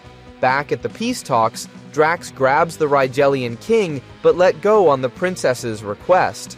Negotiations resume, but Drax then attacks the empathetic king for disrespecting the princess. The princess yells at Drax, fearing he's ruining the talks. Meanwhile, the Believers attack Nowhere using a psychic beam, due to which everyone loses power. The Guardians, with Cosmo's help, attack the flagship using Milano, whereas down Rigelians and Empathetics unite using hatred for Drax, using their energy to throw Drax to open the shield, after which Rocket destroys the guidance thrusters, taking the flagship down. The Guardians then rescue Drax. Princess Ada then thanks them as they helped her in making the peace resumes with a new respect for facial hair. The Guardians head toward the crashed flagship of the Believers to retrieve the machine that drained Cosmo's powers. On the way, they feel rumbling, crash, and begin noticing strange activity. They confront Nowhere locals, only to find them turned into zombies. Chaos erupts as the Guardians overpower them briefly, but the zombies rally. The Guardians try to flee, only to discover Quill has turned into a zombie. With Cosmo, the remaining Guardians escape and see that all of Nowhere is infected. They disguise themselves as zombies to reach the Continuum Cortex and teleport to the Believer's ship, but their cover is blown. Zombie Peter arrives with more infected, and chaos breaks out. They reach the Cortex, but its controls are dead. Rocket seals the door to keep the zombies out, but they break through. The zombies then enter there and try to pilot Nowhere elsewhere. During the struggle, the Guardians realize Gamora is also infected. Following Cosmo, they retreat to a secured room. Cosmo, now an ordinary dog, somehow shows them security footage revealing the zombies are building a weapon to take to Xandar to open the Shakhan. Using surface tunnels, Cosmo leads them to the pods, but Zombie Peter and Gamora appear. In the ensuing fight, they escape in the pods and fly to the Believer's ship. They attempt to push it free from Nowhere, but detect an energy signal that the Believers have activated the engine to crush them. They realize Nowhere is being piloted toward Xandar. While being crushed, Rocket forms a plan, but Zombie Cosmo attacks him. Rocket locks him away and uses all remaining energy to push the Believer's ship out of Nowhere's skull, curing everyone. Rocket then sees Mantis's message that the weapon will open the Shakhan once charged with Believer energy. He teleports with Cosmo to stop it, but the weapon fires. Cosmo jumps in front, regaining his powers but unable to control them, accidentally opening the Shakan. The Guardians try to stop the cocoon from opening, and just as Rocket is about to teleport it toward a black hole, Peter hears the baby's voice. He stops the teleportation, after which Cosmo reads the baby's mind, revealing it has only one word: Warlock. Hearing this, Gamora says he is the only being Thanos fears, while Groot calls Warlock the savior of their worlds. Drax adds that Warlock was the one who caused destruction for his people. As they prepare to teleport to Milano, Mantis and other believers arrive to take Warlock. Chaos erupts, during which Warlock reveals his powers, making the believers worship him. Using the distraction, the Guardians flee. At Milano, Nova Prime contacts them about the cocoon, but Peter lies, saying nothing came out. She points out that the Nova Centurion helmet reacts to whatever emerged, and also tells them she has sent the Star Blasters to get that. However, believers attack the Milano, but Baby Warlock uses his energy to blast them away, allowing escape. The helmet follows, but Titus seizes it and spots the Guardians with Warlock pursuing them. On the Milano, Warlock suddenly grows. Drax plays with him, making him dirty, and the team tries to clean him when Titus arrives and abducts Warlock. On another planet, Titus tries to train Warlock to destroy Xandar and Nova Prime, but Warlock teases him. The Guardians track Titus but are overpowered. When Nova Corps tries to arrest him, Titus forces Warlock to attack by threatening his friends. Peter tries to persuade Warlock, but Titus injures him, revealing the helmet can hurt Warlock if he turns evil. Enraged, Warlock vaporizes Titus, then regrets it and loses control. Gamora dons the helmet, explaining it was made to save Warlock, but also to destroy him if he turns evil. Peter convinces Warlock to be good, and he regains control, after which he gets fully grown. Peter names him Adam Warlock. Nova Prime arrives for the helmet, but Warlock says it is broken. After repairing it, he sends it into space to find its true purpose. He says he will do the same and continue his journey alone. He brings back the ships he blasted and flies into the galaxy. Back on the Milano, Peter wakes up to see the ship covered in grass. Gamora explains it's Groot, and Rocket adds that Groot is happy because Warlock zapped his world pod, allowing him to restore his civilization. Groot serves them food he prepared before they land on Groot's planet. Upon landing, Gamora finds it a bit familiar, as Groot explains that once he drops his world pod into a sacred pool in a palace, his civilization will sprout again. Suddenly, they encounter symbiotes. They fight using sound waves, but one takes control of Rocket, forcing him to attack them. They flee to find the palace, and Groot leads them underground. Peter tells Groot he saw something that might mean some of his people survived, but the others stop him from giving false hope. Then they emerge at Thanos' former base, where he weaponized symbiotes and tested them on Gamora. Thanos abandoned the plan when he couldn't control them, leaving the planet infested. Gamora apologizes to Groot. Meanwhile, Groot finds a debonding device and frees Rocket. Rocket warns the planet is overrun with symbiotes. Gamora mentions Thanos' doomsday device, which is powerful enough to destroy the planet. Groot chooses destruction over infestation for his planet. At the device, Rocket activates it, giving them 20 minutes to escape.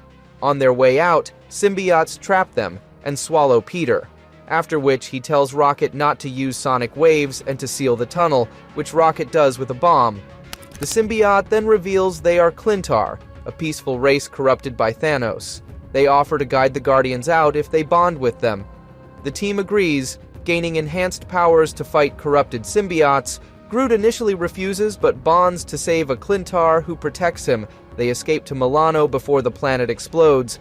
All Clintar debond except Peter, who stays bonded for communication.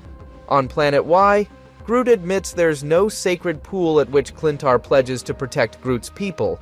Groot then plants his pod, after which they see a fragment of his planet heading for another system, at which Guardians set off to intercept it. While pursuing the rock, the Guardians learn that the fragment infested with symbiotes is heading towards Spartax. Peter tries to warn Queen Victoria, but when he contacts her, General Grogu answers, saying they already know and plan to destroy it when it's in range and Queen Victoria is unavailable. To get her attention, Peter drops onto her windshield and she lets him in. He explains that only heat, electricity, and sound affect symbiotes, and blowing them up won't work. The general reports the rock is in range, and Victoria orders everyone to evacuate while she stays to crash the ship into it, using heat to incinerate it. Peter stays and convinces her to try grazing it from one side, while Milano pulls from the other with a tractor beam, deflecting it into the sun. They succeed, but symbiotes cover their ship, dragging them also toward the sun. The general prepares to destroy the comet, but Drax convinces him as it's now heading to the sun, at which he agreed. On the flagship, symbiotes breach the ship. Peter drives them back with a loud sound, but the music stops, letting them swarm in. Both of them fight using electricity and escape. However, the symbiotes redirect the comet toward Spartax. The general, now with Galactic Council authority, vows to destroy it. Trying to figure out some way to save them, Groot suggests yanking the nearby satellite's antennas to use as lightning rods, channeling energy from the Milano's engines to fry the symbiotes. Drax and Gamora launch to deliver the plan where they save Peter and Victoria from a symbiote attack. They implement the plan, but the symbiotes survive. The general then fires missiles as the comet reaches Spartax's orbit. Suddenly, Thor appears and defuses the missiles. With Thor's power, they electrify the comet, taking out the symbiotes. On their ship, radiation leaks and the flagship explodes, but Victoria saves them with a shield. She then gets a survival suit to seal the leak. Back in space, Thor tries to stop the general, but the general disagrees. Victoria contacts him and makes him stop the attack. After that, they confirm that no symbiotes survived. However, when Thor opens the Bifrost to return to Asgard, some surviving symbiotes get in with him. Back at Asgard, Thor, almost taken over by the symbiotes, orders Heimdall to stay behind. Seeing the situation, the Guardians follow Thor. Meanwhile, the symbiote overtakes Thor completely, making him unworthy to lift Mjolnir, but he continues causing chaos, attacking everyone. Rocket knocks Thor down with an Asgardian electrifying gun, allowing Thor to regain control briefly before the symbiote takes over again. Thor then heads toward the World Tree, pursued by the Guardians, who temporarily freeze him. He breaks free, overpowers Groot, and reaches the World Tree, releasing symbiote spores that begin overtaking Asgardians. Infected head to the Bifrost to spread across the galaxy. Heimdall opens secret passages for Peter, Gamora, and Rocket to awaken Odin. Inside, they confront symbiotes and spot Loki in prison. Meanwhile, Heimdall, Groot, and Drax pursue the infected to stop them from using the Bifrost. At Odin's resting place, they find him overtaken by the symbiote. Unable to free him, they return to Loki for aid. He agrees on one condition. If they succeed, they will use their request for pardoning him of his crimes. After the agreement, Loki escapes with Peter, Gamora, and Rocket, warning Heimdall and Drax about Odin's infection. Symbiotes overpower them, and Gamora stays behind to buy time, but she is taken. Drax arrives to save Peter and Loki, letting them reach the Bifrost chamber before being overtaken himself. Inside, Loki betrays them, knocking down Heimdall and attempting to send symbiotes to Earth. The Guardians fight back. Rocket powers his electrifying weapon using Mjolnir. Heimdall recovers and assists just as the symbiotes enter. Rocket frees Thor by using the electrifying gun powered by Mjolnir, who then uses his powers to save everyone, including Odin. Odin then uses the Odin Force to purge the symbiotes and heal Asgard, after which he imprisons Loki again. Declaring the Guardians friends of Asgard, Odin grants them request only for Loki to trick Peter with a binding spell into asking for his pardon. Thor releases Loki, who then vanishes. Back on the Milano, Peter plays a video game when Victoria contacts the Guardians, informing them that Nova Corp issues a bulletin for a Terran using a Centurion helmet, offering 10 million units for its return. On Earth, a boy named Samuel Alexander uses the helmet. When his doorbell rings, he finds Rocket and Groot asking about it. Sam rushes inside, puts the helmet on, and flees, crashing onto the moon. Rocket and Groot follow, but Sam attacks them. The rest of the Guardians arrive, and Sam overpowers them before apologizing. Peter teleports him aboard the Milano, where the Guardians try to persuade him to remove the helmet, warning that it once destroyed Gamora. Sam refuses and explains that his father told him stories of saving the galaxy with a magic helmet before disappearing. The helmet later appears in his garage, proving the story's true, and now he intends to use it to find his father. Unable to remove it, Gamora and Drax train him. The Guardians take him to nowhere, hoping to scare him. At a club, Peter asks the Ravagers for help, but they attack him for freezing Yondu. Sam saves Peter, revealing himself as a Centurion. Everyone tries to take the helmet, but he defeats them, and the club owner throws them out. Outside, the Guardians warn him that he is now targeted. However, Sam receives a signal and leaves to find his father. The Guardians follow with a tracker, suspecting a trap. Sam meets Mantis, who invites him to join the Believers, claiming their leader, the Patriarch, can lead him to his father. Using belief batteries, Mantis crushes the Guardians. She reveals that the Spartax military created the Believers by extracting psychic energy from enhanced captives like her, later empowered by the Patriarch. Rocket realizes anyone who believes can access this power, so the Guardians use it while Peter destroys the belief battery. Peter recognizes the Patriarch as Jason and stops Sam from freeing him. He alerts Victoria of Jason's plan. Determined to find his father, Sam knocks out the Guardians and escapes with Jason. Aboard the Milano, the Guardians spot that Sam has become wanted for fleeing Jason. Meanwhile, Rocket upgrades Peter's element blaster with a phase tuner, which begins picking up a signal from Jason's blaster. Following the trail, they encounter a giant space alien that swallows them whole. Inside, they see numerous ships being digested. The tuned blaster locks onto Jason's weapon again, revealing he is inside as well. While searching, they are attacked by indestructible parasites. Rocket tries a sonic blaster, but it accidentally sends out a parasite call. A parasite destroys his gun, giving the Guardians a chance to flee before the weapon explodes, taking down several parasites. Tracking the signal, they discover a ship with old Xandarian markings and a deceased Nova Centurion. They find Jason's blaster, but touching it triggers a trap set by Jason and Mantis, dropping them into a pit. Jason orders Sam to kill the Guardians, but Sam instead blasts a wall, trapping them. The ship reacts to Sam's Nova Force, and Jason claims it can help locate Sam's father. The Guardians escape the pit, but are caught in a laser grid. Outside, they see Jason has found the Nova Centurion helmet vault. Rocket lures parasites toward Jason to slow them, after which he also disables the shield, making parasites also swarm in there. The Guardians escape through an underground passage to the vault. Rocket stores helmets in his pocket dimension device, but it breaks during a fight, spilling them out. Jason pressures Sam to find the real helmet. However, Sam activates a hologram of his father fighting Thanos. Meanwhile, Mantis brings a fake helmet that disintegrates her, revealing Jason's true motives. Threatening Peter, Jason forces Sam to hand over the real helmet, then releases Nova robots on the Guardians. Sam turns against him and the Guardians save him, after which Jason escapes with the helmets. As the ship collapses, parasites attack again. Rocket builds a new weapon from the parts of Nova robots, calls the Milano, and bombs the alien, causing it to vomit them out. Back out Guardians make Sam temporarily a Guardian. Back at Milano, Sam insists on returning to Earth for his finals. The Guardians of the Galaxy persuade him to stay, warning him about the Nova Corps' APB. Sam then uses the Centurion helmet to locate his father, seeing the last thing his father saw. Suddenly, the Nova Corps arrives, demanding the helmet. Sam, enraged, attacks them and gets overpowered. The Guardians, using Gamora as a distraction, help him escape.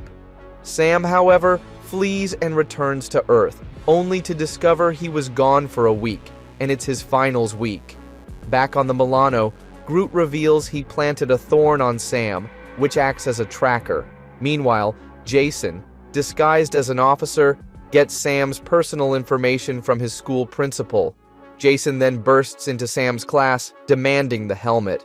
Chaos erupts as Sam's helmet responds to his fear, flying towards him, knocking Jason out. After Jason regains control, another fight breaks out. Sam, afraid of collateral damage, holds back his attacks, allowing Jason to overpower him. The Guardians arrive, forcing Jason to retreat. Sam tells the Guardians he knows about his family and then flees to his home. At home, Sam finds Jason disguised as a police officer.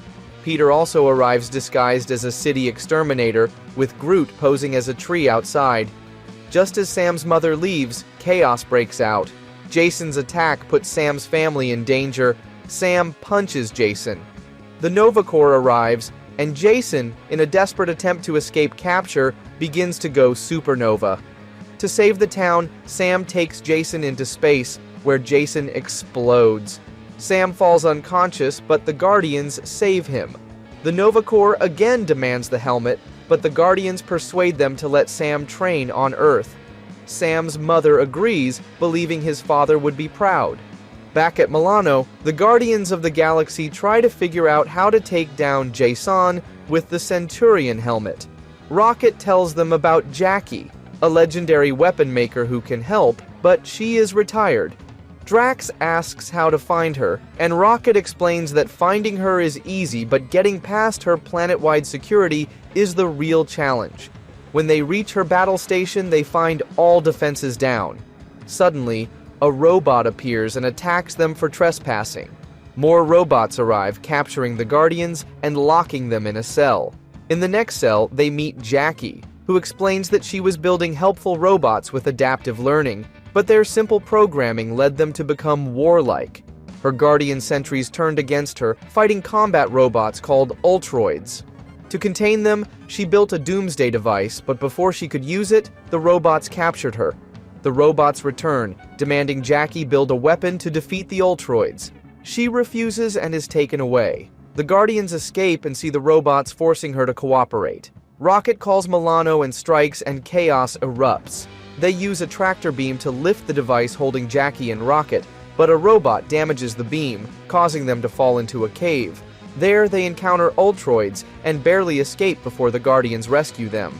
Jackie thanks them and says her doomsday device is secured in the Ultroid fortress. Peter suggests talking to the robots. Back at the battle station, sentries and Ultroids face off. Peter distracts them with an unwinnable game while the others infiltrate with Jackie. Inside, Rocket, in awe, climbs into a robot, alerting the others. A fight breaks out, and the doomsday device is destroyed. Rocket combines robots into the Jackie Hammer, which overpowers the enemy. As more arrive, Rocket follows Jackie's instructions to trigger an electromagnetic pulse, deactivating all robots. Jackie, after all this, stays behind to fix things in here, gives Rocket a signed weapon, names him her successor, and also tells that her weapon cannot harm the Centurion helmet as its technology is ancient. In order to stop Jason, the Guardians decide to find Adam Warlock. Drax tells them about a temple on his homeworld that holds a beacon capable of summoning Warlock, but he refuses to go there. Peter tricks Drax and takes Milano to his planet anyway. Upon arrival, Drax gets angry and tries to leave, but the Guardians persuade him, reminding him the universe is at stake. Drax leads them to the temple, where they are attacked by Xeron, who calls Drax a traitor and herself the true destroyer. The Guardians overpower her, and she declares it is her duty to summon Warlock with the beacon and destroy him. She accuses Drax of abandoning his duty for fame, but Drax admits he left for love, revealing that once, being crowned destroyer meant everything to him. He and Xeron trained together until he was crowned, but he fell for Ovette. Knowing a destroyer cannot have a family, he fled with her. Xeron tries to enter the temple, but only the true destroyer can pass. Drax also fails, and they fight to determine who is worthy. Mid-battle, they both fall inside. The Guardians follow to rescue them. Inside, Drax and Xeron encounter Sphinx, who tests them with riddles. Xeron attacks, triggering a trap, which Drax destroys. With Peter's subtle help, they pass the first test. Another riddle follows, but the chamber begins to collapse. Peter gives Drax the answer, saving them. Xeron traps the Guardians outside upon noticing them, but they rejoin during the third riddle. Drax answers incorrectly, triggering a robot with the beacon in its chest. It attacks and swallows the Guardians. Drax and Zeron destroy it, after which Zeron seizes the beacon and summons Warlock, trapping him in a field cage. Furious, Warlock blasts everyone, but Drax frees him. As the temple crumbles, Warlock saves Zeron. Together, Drax and Zeron solve the final riddle and lead everyone out. Zeron apologizes and thanks Warlock. Warlock then joins the Guardians to help save the galaxy. Aboard the Milano, the Guardians ask Warlock what he has been up to, and he explains that he is trying to absorb evil into his cosmic gem.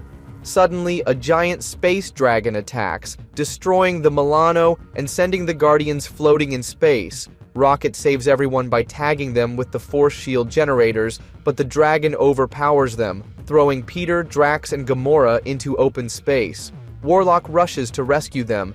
The dragon then burns Groot to ash, after which Warlock absorbs it into his gem. Groot regenerates as a small Grootling, and Warlock uses his power to grow him back. Seeing Warlock help Groot save his civilization, Rocket starts acting rude toward him. When Warlock asks why, Rocket reveals it is about his family. Rocket lets Warlock help him on the condition that he will not tell anyone. They travel to Half-World, but when Rocket's mother gets too close, Warlock accidentally absorbs Rocket and his family into his gem. Inside, they face the dragon again. Rocket spots the High Evolutionary ship, which teleports them and the dragon aboard. There, they find other trapped creatures, including Nebula. The High Evolutionary appears and Rocket tries to trick him into re-evolving his family. At first he refuses, but Rocket persuades him by claiming he knows the way out. Meanwhile, on the Milano, the Guardians realize Rocket and Warlock are missing. Groot says they went to Half-World. Inside the gem, the Highly Evolutionary uses the dragon's life force to restore Rocket's family, which drives Warlock out of control, and he blasts energy from the gem. The Guardians arrive and try to stop him, but he absorbs Groot as well. Inside the gem, Groot tells Rocket that re-evolving his family is corrupting Warlock. They stop the process and free the dragon. Rocket and Groot then annoy Warlock until he purges them by opening a portal. Everyone escapes, including the High Evolutionary, whose ship Rocket destroys. They then travel to Planet Y, leaving Rocket's family with Groot's civilization and the Clintar. Seeing Warlock unable to control his powers, the Guardians take him to nowhere. Gamora begins training him to fist fight without using his powers. During a sparring match, Gamora overpowers him, and in fear, Warlock accidentally sucks her into his gem. With the Guardians' help, he purges her out. Warlock then decides to stay out of conflicts until his reflex to absorb others is gone. He also tells Gamora he senses deep pain in her mind over the loss of her parents and race. Offended, Gamora attacks him, but Peter calms them down and takes the team to a club. At the club, they meet Yondu, who causes a brawl to create a distraction. In the chaos, robots teleport Warlock away. Gamora captures Yondu and learns the Collector has taken him. Using the Continuum Cortex, she rushes to the Collector's ship but forgets the return band. Rocket follows with the band while the rest of the Guardians head there on the Milano. Inside the ship, the Collector tries to extract the gem from Warlock. Gamora arrives just in time to save him. Meanwhile, the Collector releases a massive creature from his collection to trap Milano.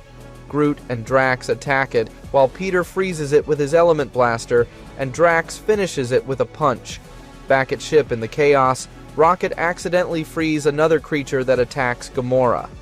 Warlock initially resists fighting, but eventually uses only his training, not his absorption power, to subdue the creature. Enraged, he turns on the Collector, but Gamora persuades him to stop. The Collector attacks again, but Rocket saves Warlock, who then releases the creature on the Collector. They return to Nowhere using the band, while the rest of the Guardians, using Milano, at Nowhere Warlock, uses his powers to restore Gamora's memories of her parents, giving her peace. Adam Warlock detects that all 5 Centurion helmets are active. Determined to confront Jason, he departs alone despite the Guardians' insistence on avoiding him. The team gives chase but runs straight into Jason and the Black Order, each wearing a helmet. Star-Lord leaves Milano to aid Warlock, but his mask gets damaged, leaving him unable to breathe in space. Warlock quickly carries him to a nearby planet with a breathable atmosphere. On the surface, Star-Lord teaches Warlock to outwit the Black Order through strategy, avoiding the use of his gem's dangerous dark powers.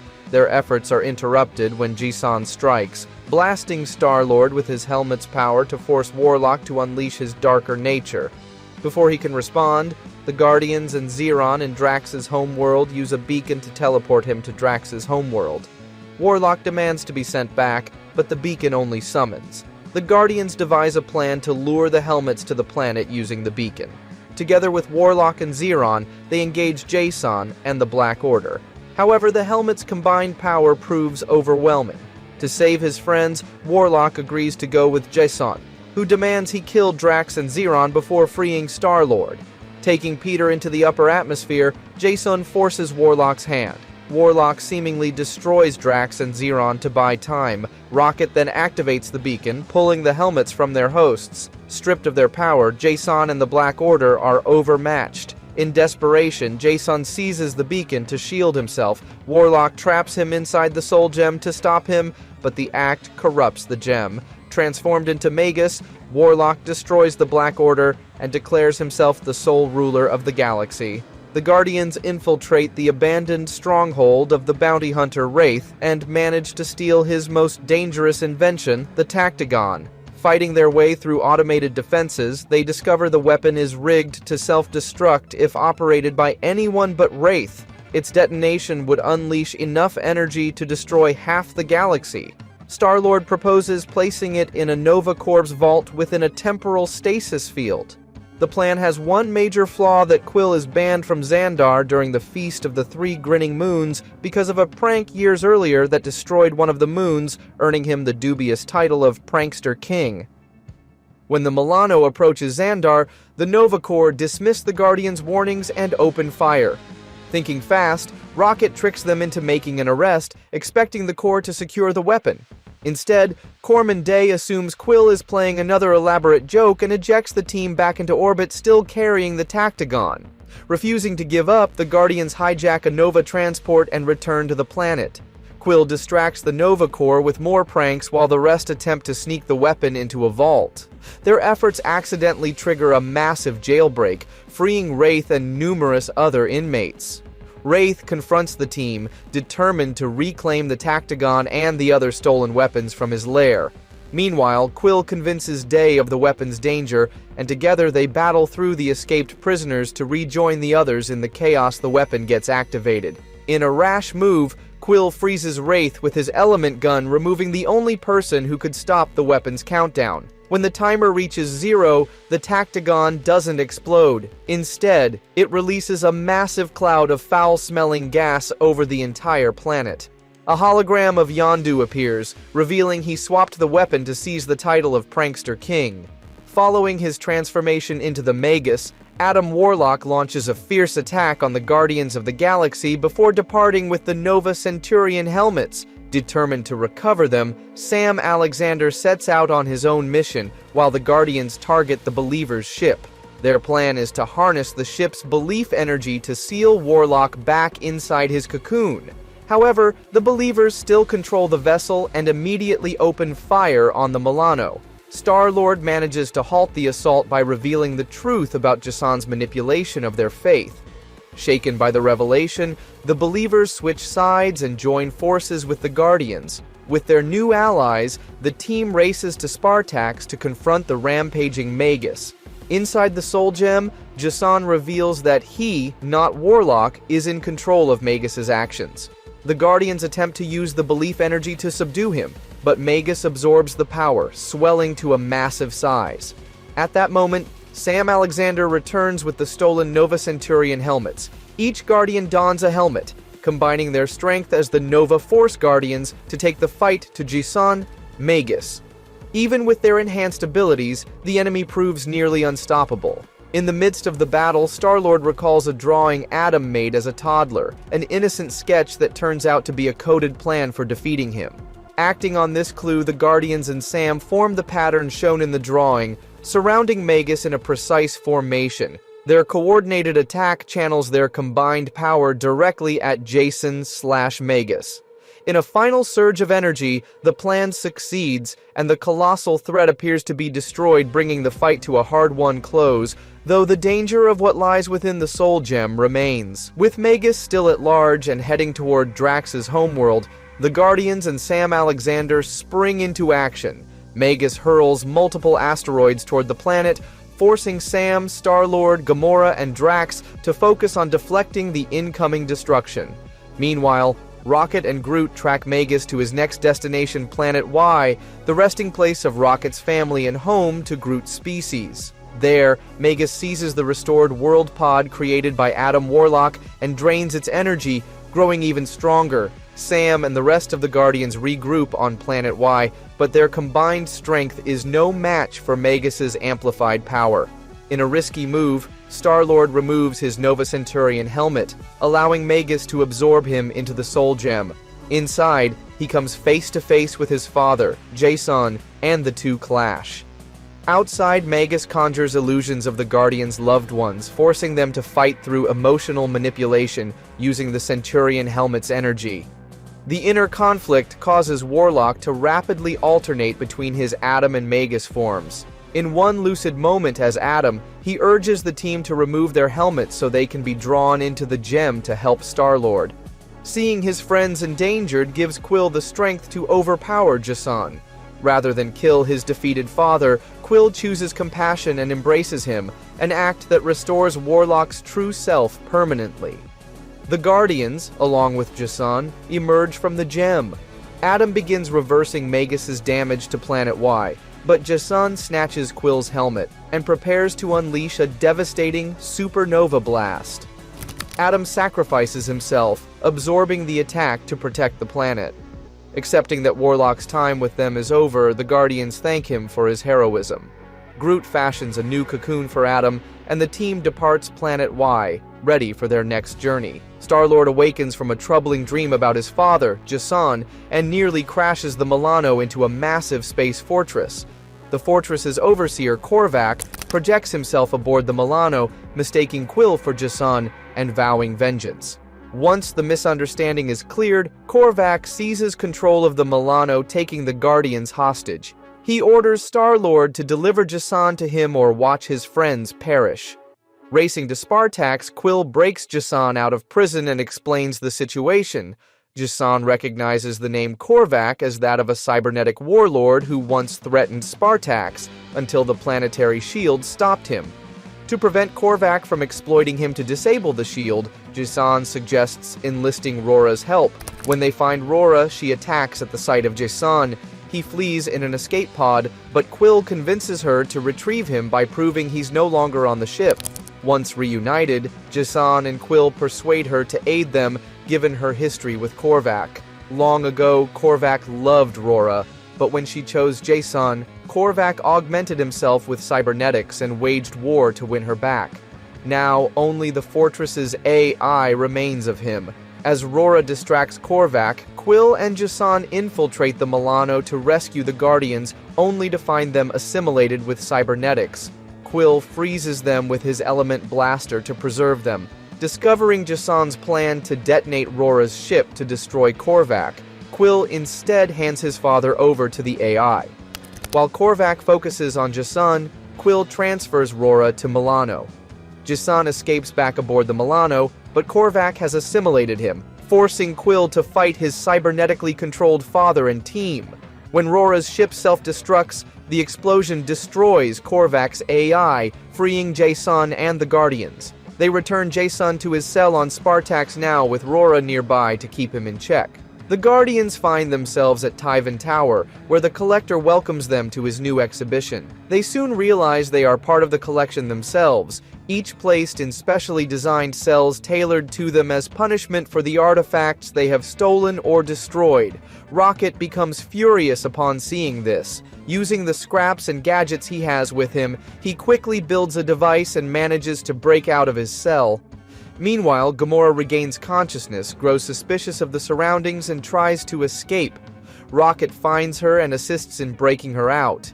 The Collector, fascinated by Groot, begins to analyze him closely. However, Groot, still a young sapling, treats it like a game and plays around.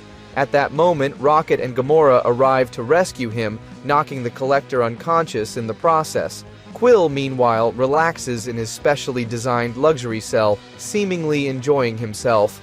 The rest of the Guardians arrive and free him as well. Together, they move to release Drax, but Groot accidentally presses a button that overloads the main generator. This causes all the creatures in the collection, including Drax, to be freed.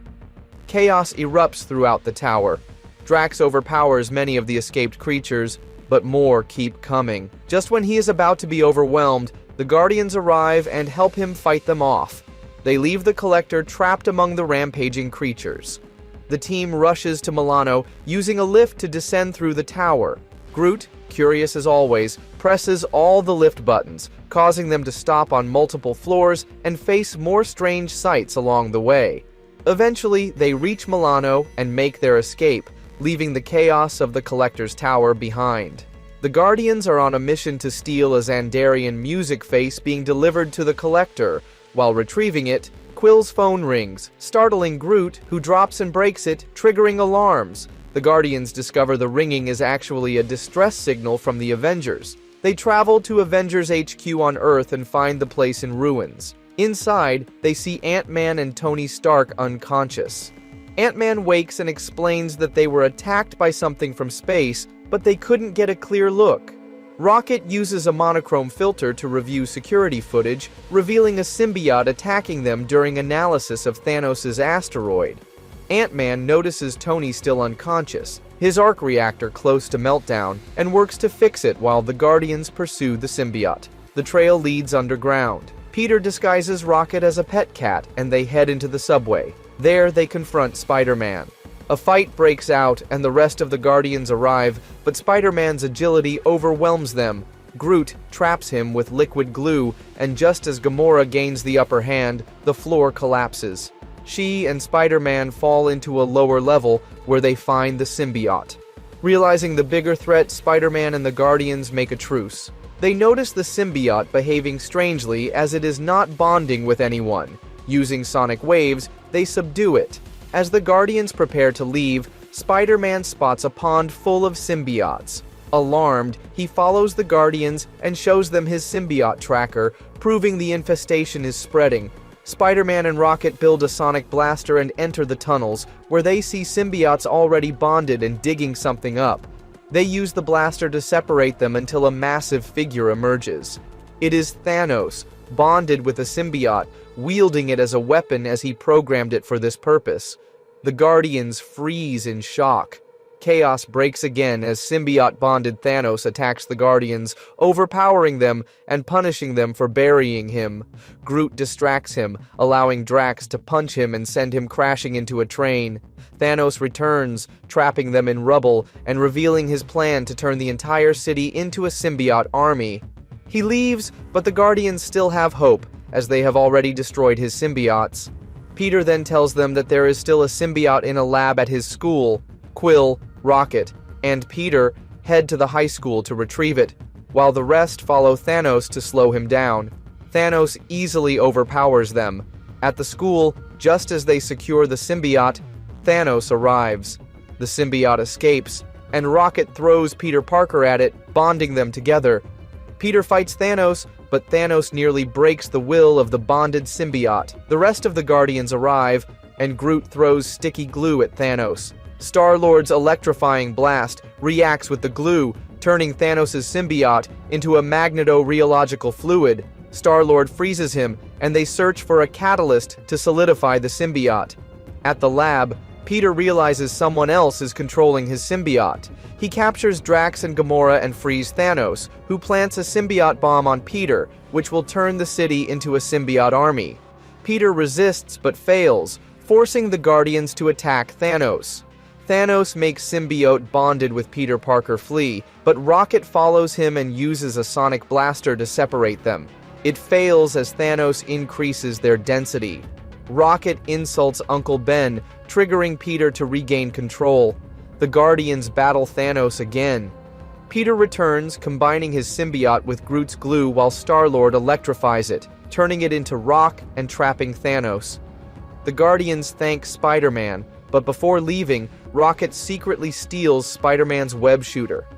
Back in space, when the Guardians are taking Thanos to Xandar, a group of bounty hunters attack them, hoping to claim Thanos after hearing Star-Lord's broadcast about his capture. Using a falling asteroid as a distraction, the Guardians manage to escape, but their ship suffers damage. While Rocket works to repair the Milano, Peter amuses himself by torturing Thanos with his music. Meanwhile, Day from the Nova Corps contacts them, ordering the Guardians to return to Earth so Nova forces can collect Thanos there, considering how dangerous transporting him is. On Milano, Rocket searches Thanos for valuables and tells him about this.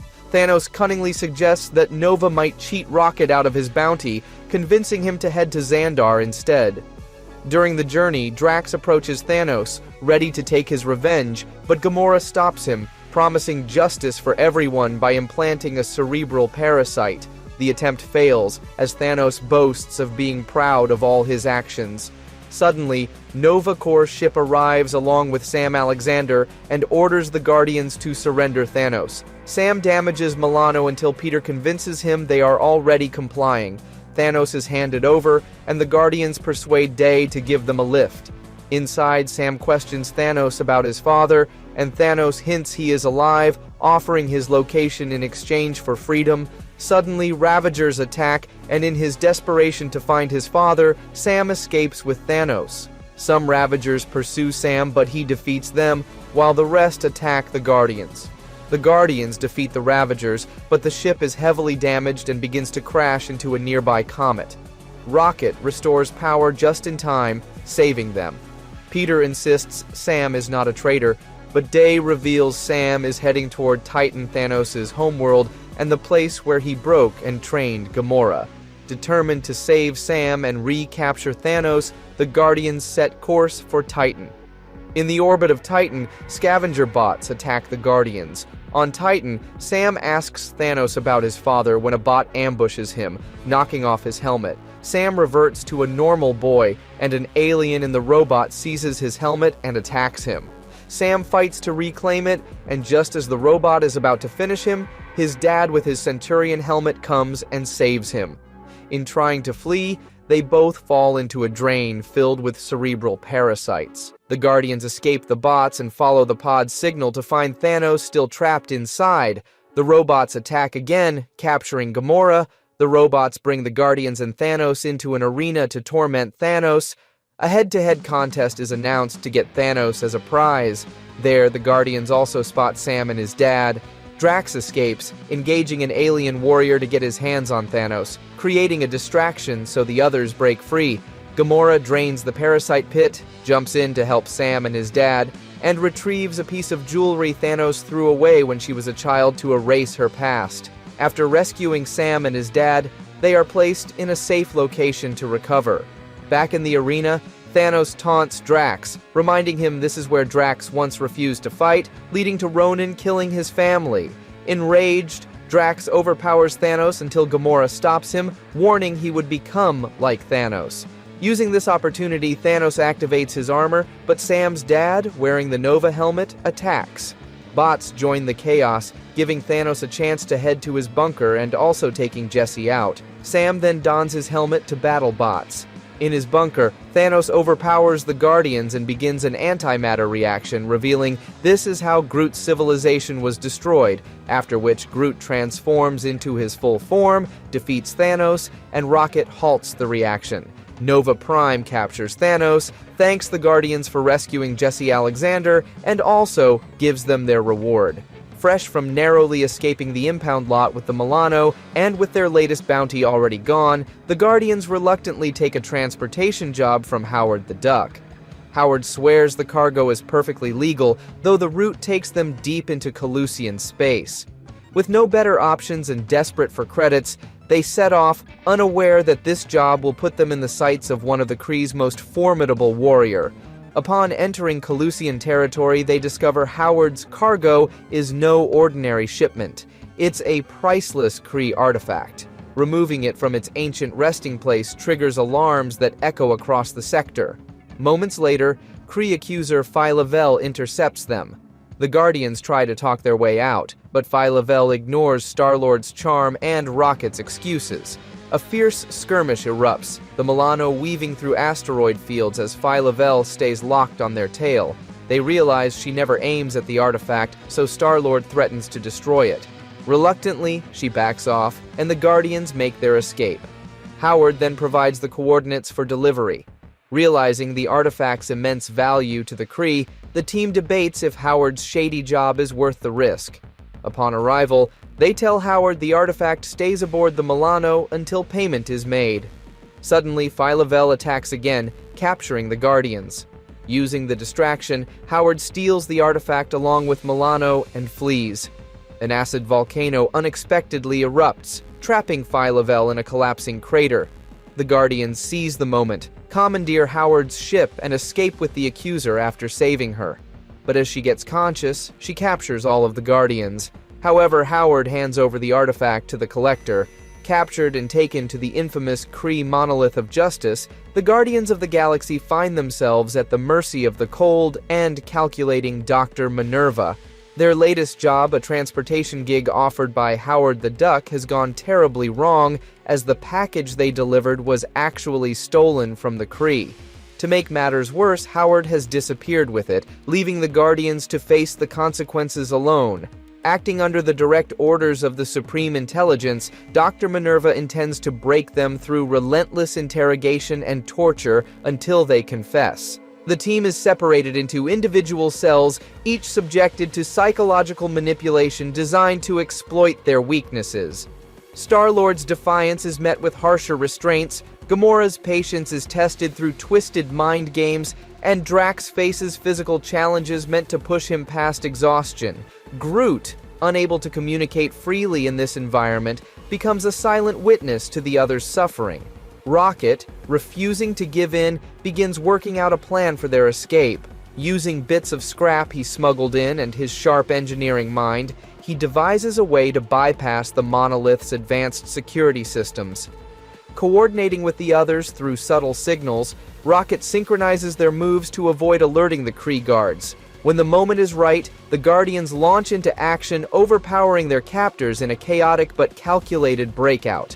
Dr. Minerva gives chase, determined not to let them slip away, but the Guardians' teamwork and resourcefulness allow them to reclaim their weapons and fight their way out. The escape leaves the Kree humiliated, with Dr. Minerva vowing revenge. Though free, the Guardians know Howard still has the stolen package, and that their troubles with the Kree and the Supreme Intelligence are far from over.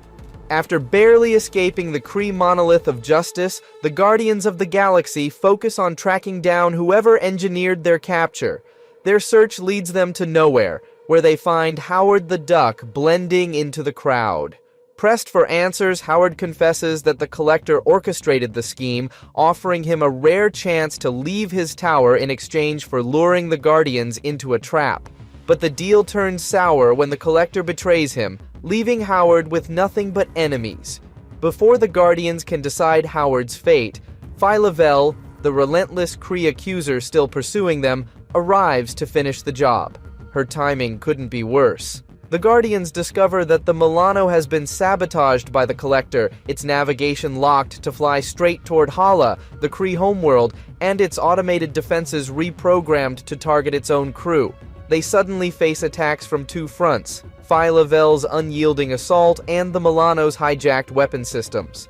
Every moment counts as the ship speeds deeper into hostile space. Howard, desperate to clear his name, offers his technical skills to bypass the sabotage.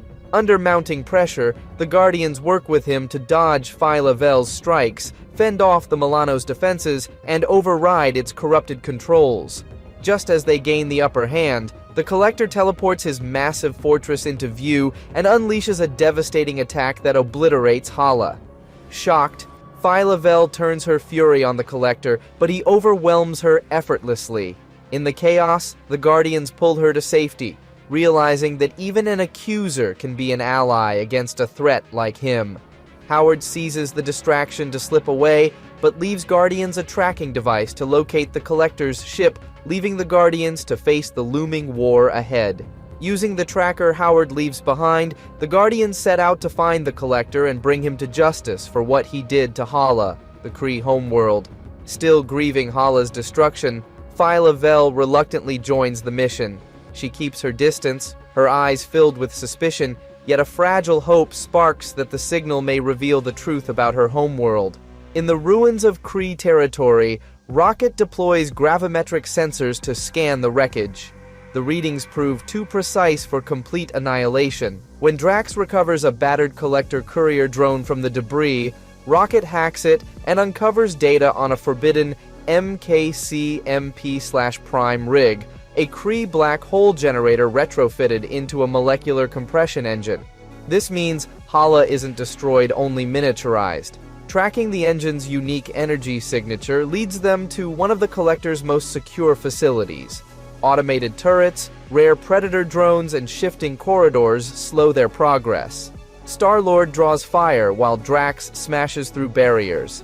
Phyla notices Kree glyphs embedded in the base's security code, something only she can exploit. She rides a mag-rail maintenance pod into the inner vault, overloading a hard light lattice with her cosmic energy to slip inside unseen.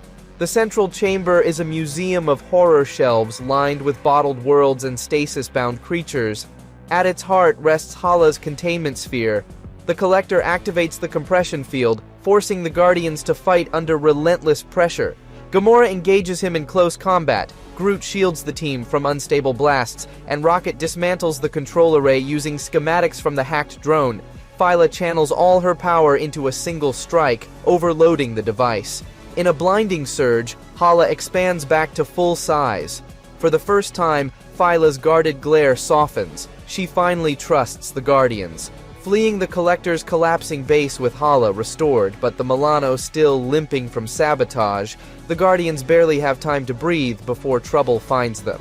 While cutting through an asteroid field to avoid pursuing drones, a strange golden shimmer appears in their path. Rocket yells at Star-Lord to steer clear, but Milano grazes it, pulling the entire crew into the black vortex. Each Guardian wakes in a warped reality tailored to them. Gamora opens her eyes in a medieval-style fairy tale, clad in ornate armor, hailed as a legendary knight. Her quest is to slay an evil sorcerer whose shadow bears an unsettling resemblance to Thanos. Phyla's realm is a fractured Kree temple where the statues speak, each representing a different judgment of her worth. Drax finds himself in a comic book world where a booming narrator describes his every move poorly. His irritation builds until he begins addressing the unseen voice directly. Rocket wakes in a sterile shipping depot named Timely Distribution, forced to deliver endless parcels through an absurd maze. Groot's CGI Planet X is serene yet unnerving, populated by perfect versions of his species, including a young sapling that feels like a lost memory. While each Guardian faces personal trials, subtle distortions ripple between worlds, fleeting glimpses of the others, hints that these illusions are connected. Phyla begin to suspect the vortex is testing them, feeding on doubts and desires. The shadowy figure glimpsed in Groot's world lingers too long, its outline haloed in shifting black light. The illusions around the Guardians grow more intricate, each reality twisting into stranger and more surreal forms. Rocket's frustration mounts, but instead of losing focus, he channels it into invention. Scavenging scraps, packaging, and stray tech from the distorted corridors, he cobbles together a compact energy cannon. With one precise shot, he blasts through the wall ahead only to reveal yet another warped passage, more bizarre than before. Drax, meanwhile, grows weary of the narrator's constant taunts. Refusing to be a puppet, he steps beyond the edges of the comic panels themselves, breaking through the story's framework. He attacks enemies as they are being sketched into existence, tearing apart the narration's control over him. Gamora navigates into a grand throne room where the sorcerer's form shifts between the terrifying visage of Thanos and a luminous, unfamiliar figure. Each swing of her blade cuts only through smoke, the illusions refusing to yield to her strikes. In the temple, Phyla faces once silent statues that now come to life, blocking her path. They demand recognition, but she rejects their authority. Declaring her value on her own terms, she channels her cosmic energy into a blinding burst of light, shattering them completely. On Planet X, Groot senses an unnatural stillness. A young sapling approaches, hand outstretched, but before they can touch, a black haloed figure emerges, seizing the sapling and pulling it into shadow. This time, Groot's eyes burn with fierce resolve. The vortex begins to fracture, its edges flickering, distortions holding longer than before. In the chaos, Star-Lord finally appears, stepping into Gamora's reality. His tone is urgent as he warns, "Don't trust what they give you." His voice echoes through every Guardian's mind, the same chilling message resonating across all their worlds at once. Each night is a performance, every cheer a reminder that in this place, there is nothing to fear, nothing to grieve. Milano even rolls onto the stage during one act, presented as a clever prop, but the sight strikes him with a strange, hollow pang he cannot name. The first crack in the dream comes quietly. He notices the applause is wrong. Every clap, every cheer, identical to the last, repeating like a looped recording. Unease crawls up his spine. He pushes through casino lights and crowded streets to the city's edge, where the skyline dissolves into a shimmering barrier. Beyond it, flicker broken fragments of the Guardians' real adventures, jagged and incomplete. The black vortex reacts like a living thing, yanking him back into the stage lights. Each attempt to escape only strengthens the illusion of bigger crowds, louder chants, offers of endless fame without responsibility. Far from the strip's glow, Phyla's world sharpens into something harsher. The mirror realm no longer just reflects her, it reshapes her. One moment she stands as a celebrated hero, the next a feared conqueror, the next a Kree accuser delivering judgment like a weapon. These visions taunt her with power, sneer at her failures, and strike with her own strength. She fights them all, realizing the only way forward is to stop chasing who she might be and accept exactly who she is. The moment she does, the vortex's grip falters. Cracks split the false worlds, and across the rifts, Star-Lord and Phyla catch fleeting glimpses of their friends. For the first time, escape feels within reach. The vortex unravels. Gamora's endless fairy tale sky fractures mid-swing, shards of blue revealing the steel beams of Rocket's shipping depot ceiling. In the next instant, Drax's comic panel borders rip away, spilling ink into Groot's forest until both worlds bleed together. There is no pause, no warning, only a relentless pull, dragging each of them toward a single point. They land hard in a world that defies reason, blocky trees, flat terrain, and colors so bright they seem artificial. The air hums with the tinny rhythm of an 8-bit soundtrack. Pixelated enemies swarm rows of Ronin lookalikes, robed sorcerers, and clumsy, square-shaped drones. Strange icons hover above them, pulsing with light power-ups waiting to be claimed. At the level's center, the vortex reveals its true form, a monstrous fusion of Ronin and Jason. Its face shifts between the two, its voice a layered, jarring echo of both. The battle is chaotic. Energy blasts rip through pixelated ground, walls crumble into tumbling squares, and the terrain shifts beneath their feet. Then, the nightmare worsens. Groot falls under the hybrid's control, root-like energy whips lashing from its hands to bind him, twisting his will. Rocket freezes, weapon raised but unable to shoot his friend. The others fight desperately to keep the hybrid occupied, creating precious openings. Phyla seizes her moment, charging a precise energy blast and striking the bonds holding Groot. The whips snap in a crack of light, and Groot, free once more, lets out a furious roar. He swings with colossal strength, landing the final blow. The hybrid shatters into a storm of glowing fragments. The vortex collapses entirely. Light engulfs them, and in a blinding rush, the Guardians are hurled back into reality, bruised, breathless, but at last, free. After escaping the chaos of the black vortex, the Guardians return to the galaxy, only to sense something is wrong. Xandar, once vibrant and alive, feels strangely artificial. The air lacks its usual warmth, and the bustling streets seem staged. Soon, They come across a massive museum dedicated entirely to their exploits, filled with exhibits glorifying their past missions as though they already belong to history. The perfection of the displays and the excessive praise feel hollow, as if meant to distract from a hidden danger. While navigating the exhibits, the team is approached by Roman Day. At first, they feel relief at seeing a trusted ally, but his urgent expression quickly wipes that away. Day warns that the Nova Corps is not what it used to be. Nova Prime has been replaced by a robotic imposter, a Darkhawk. These mechanical infiltrators have been silently and systematically seizing positions of authority, not only within the Corps but across the galaxy. The Darkhawk's technology allows them to flawlessly replicate the appearance, voice, and personality of anyone they replace, making it nearly impossible to tell friend from foe. Even memories and subtle mannerisms are copied, ensuring suspicion is minimal. Many in the Nova Corps have already fallen in line under the imposter's rule, while those who resist are removed, silenced, or disappear entirely. Day reveals the threat extends beyond the core governments, trade alliances, and planetary councils may already be compromised. The Guardians realize they are facing a galaxy-wide silent coup, where the enemy hides behind trusted faces, turning loyalty into a weapon. Knowing that hesitation could doom countless worlds, the Guardians commit to uncovering the full scale of the infiltration and exposing the truth. Guardians then return to nowhere. They are unexpectedly greeted by Valkyrie, sent under Thor's orders to escort them to Asgard. The team is still reeling from their recent encounters, but there is no time to recover. Valkyrie explains that the mysterious robots plaguing the galaxy are called Darkhawks, ancient mechanical warriors who once waged war against Asgard itself. Long ago, the Asgardians managed to banish them to a separate realm, locking them away to prevent further destruction. Now somehow they have escaped and are spreading across the galaxy once more.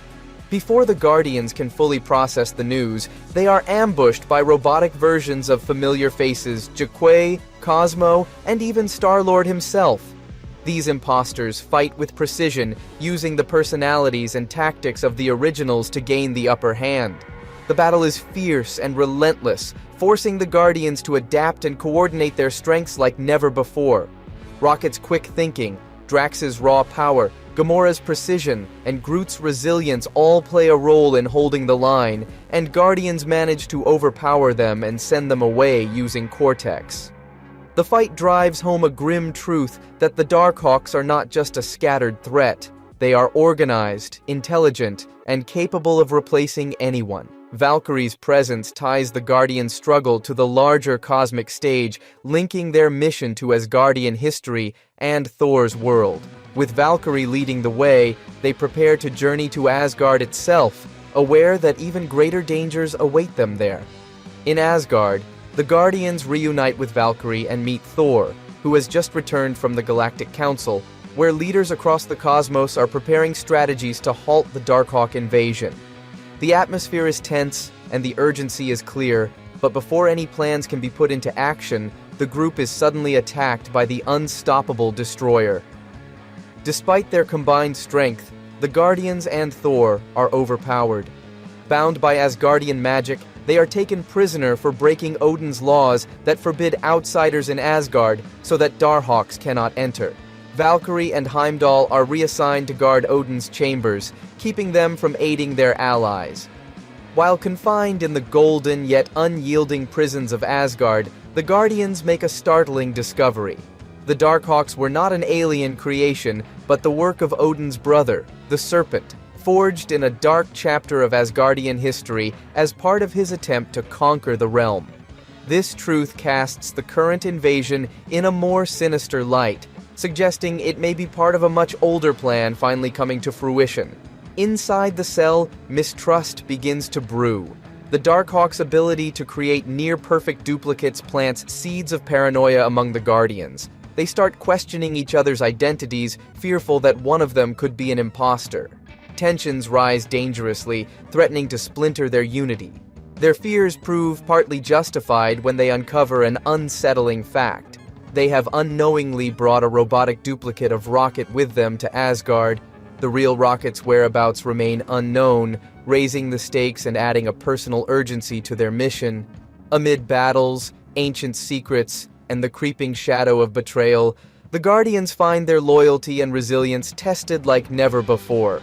With enemies both inside and outside their ranks, their path forward grows darker.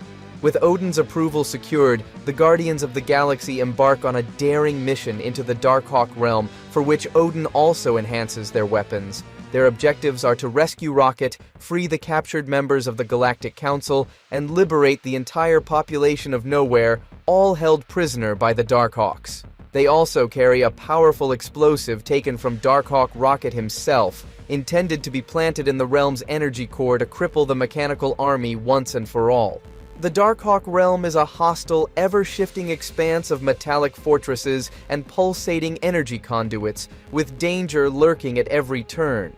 Advancing cautiously, the Guardians rely on their combined skills, quick thinking, and trust in one another. Inside the main fortress, they discover prisoners trapped in containment pods, but Rocket is nowhere to be found. Suddenly, Rocket bursts in, having escaped his own pod, and attacks the team, suspecting them for Darkhawks.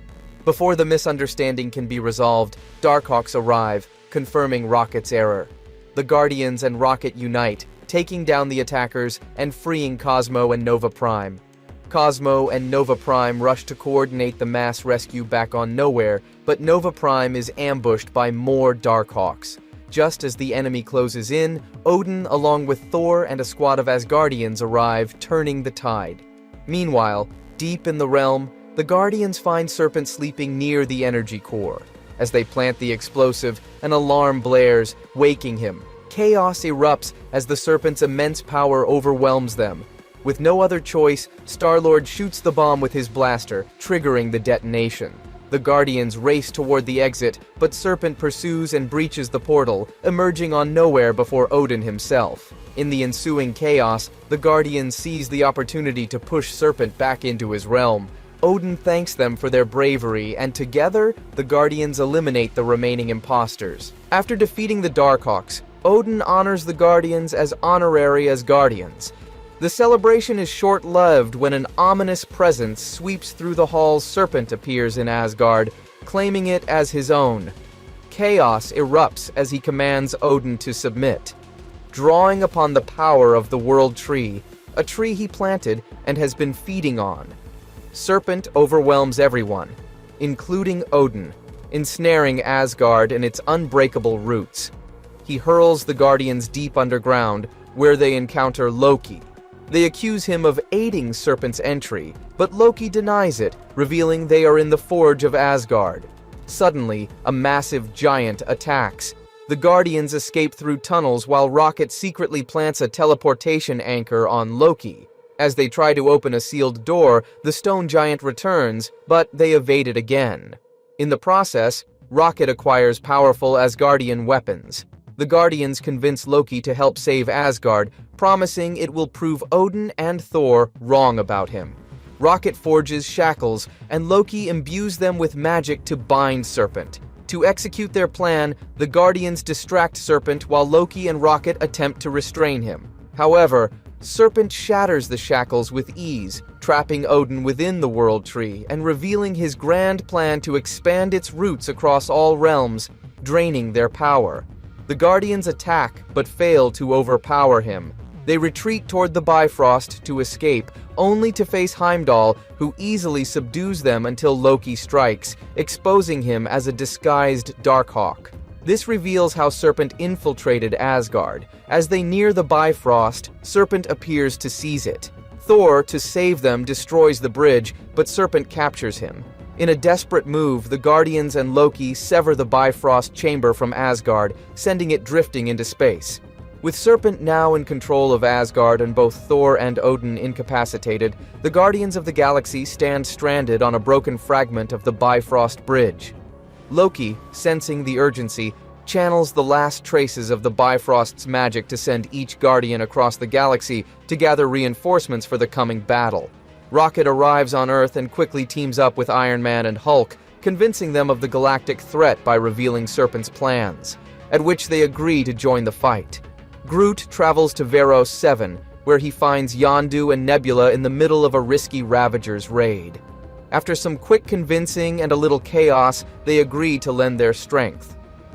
Gamora seeks out Sam Alexander, who refuses at first, saying his mother hid his Nova helmet and asked him to take care of his younger sister, who also knows about the helmet.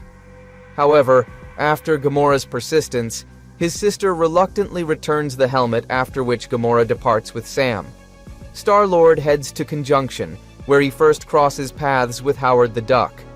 Searching for stronger help, he approaches the Champion of the Galaxy, who agrees to assist only if Star-Lord defeats him in combat. The fight goes poorly for Quill, but Howard unexpectedly saves him and the two leave together. Drax travels to Nowhere to recruit Cosmo, who already senses the danger.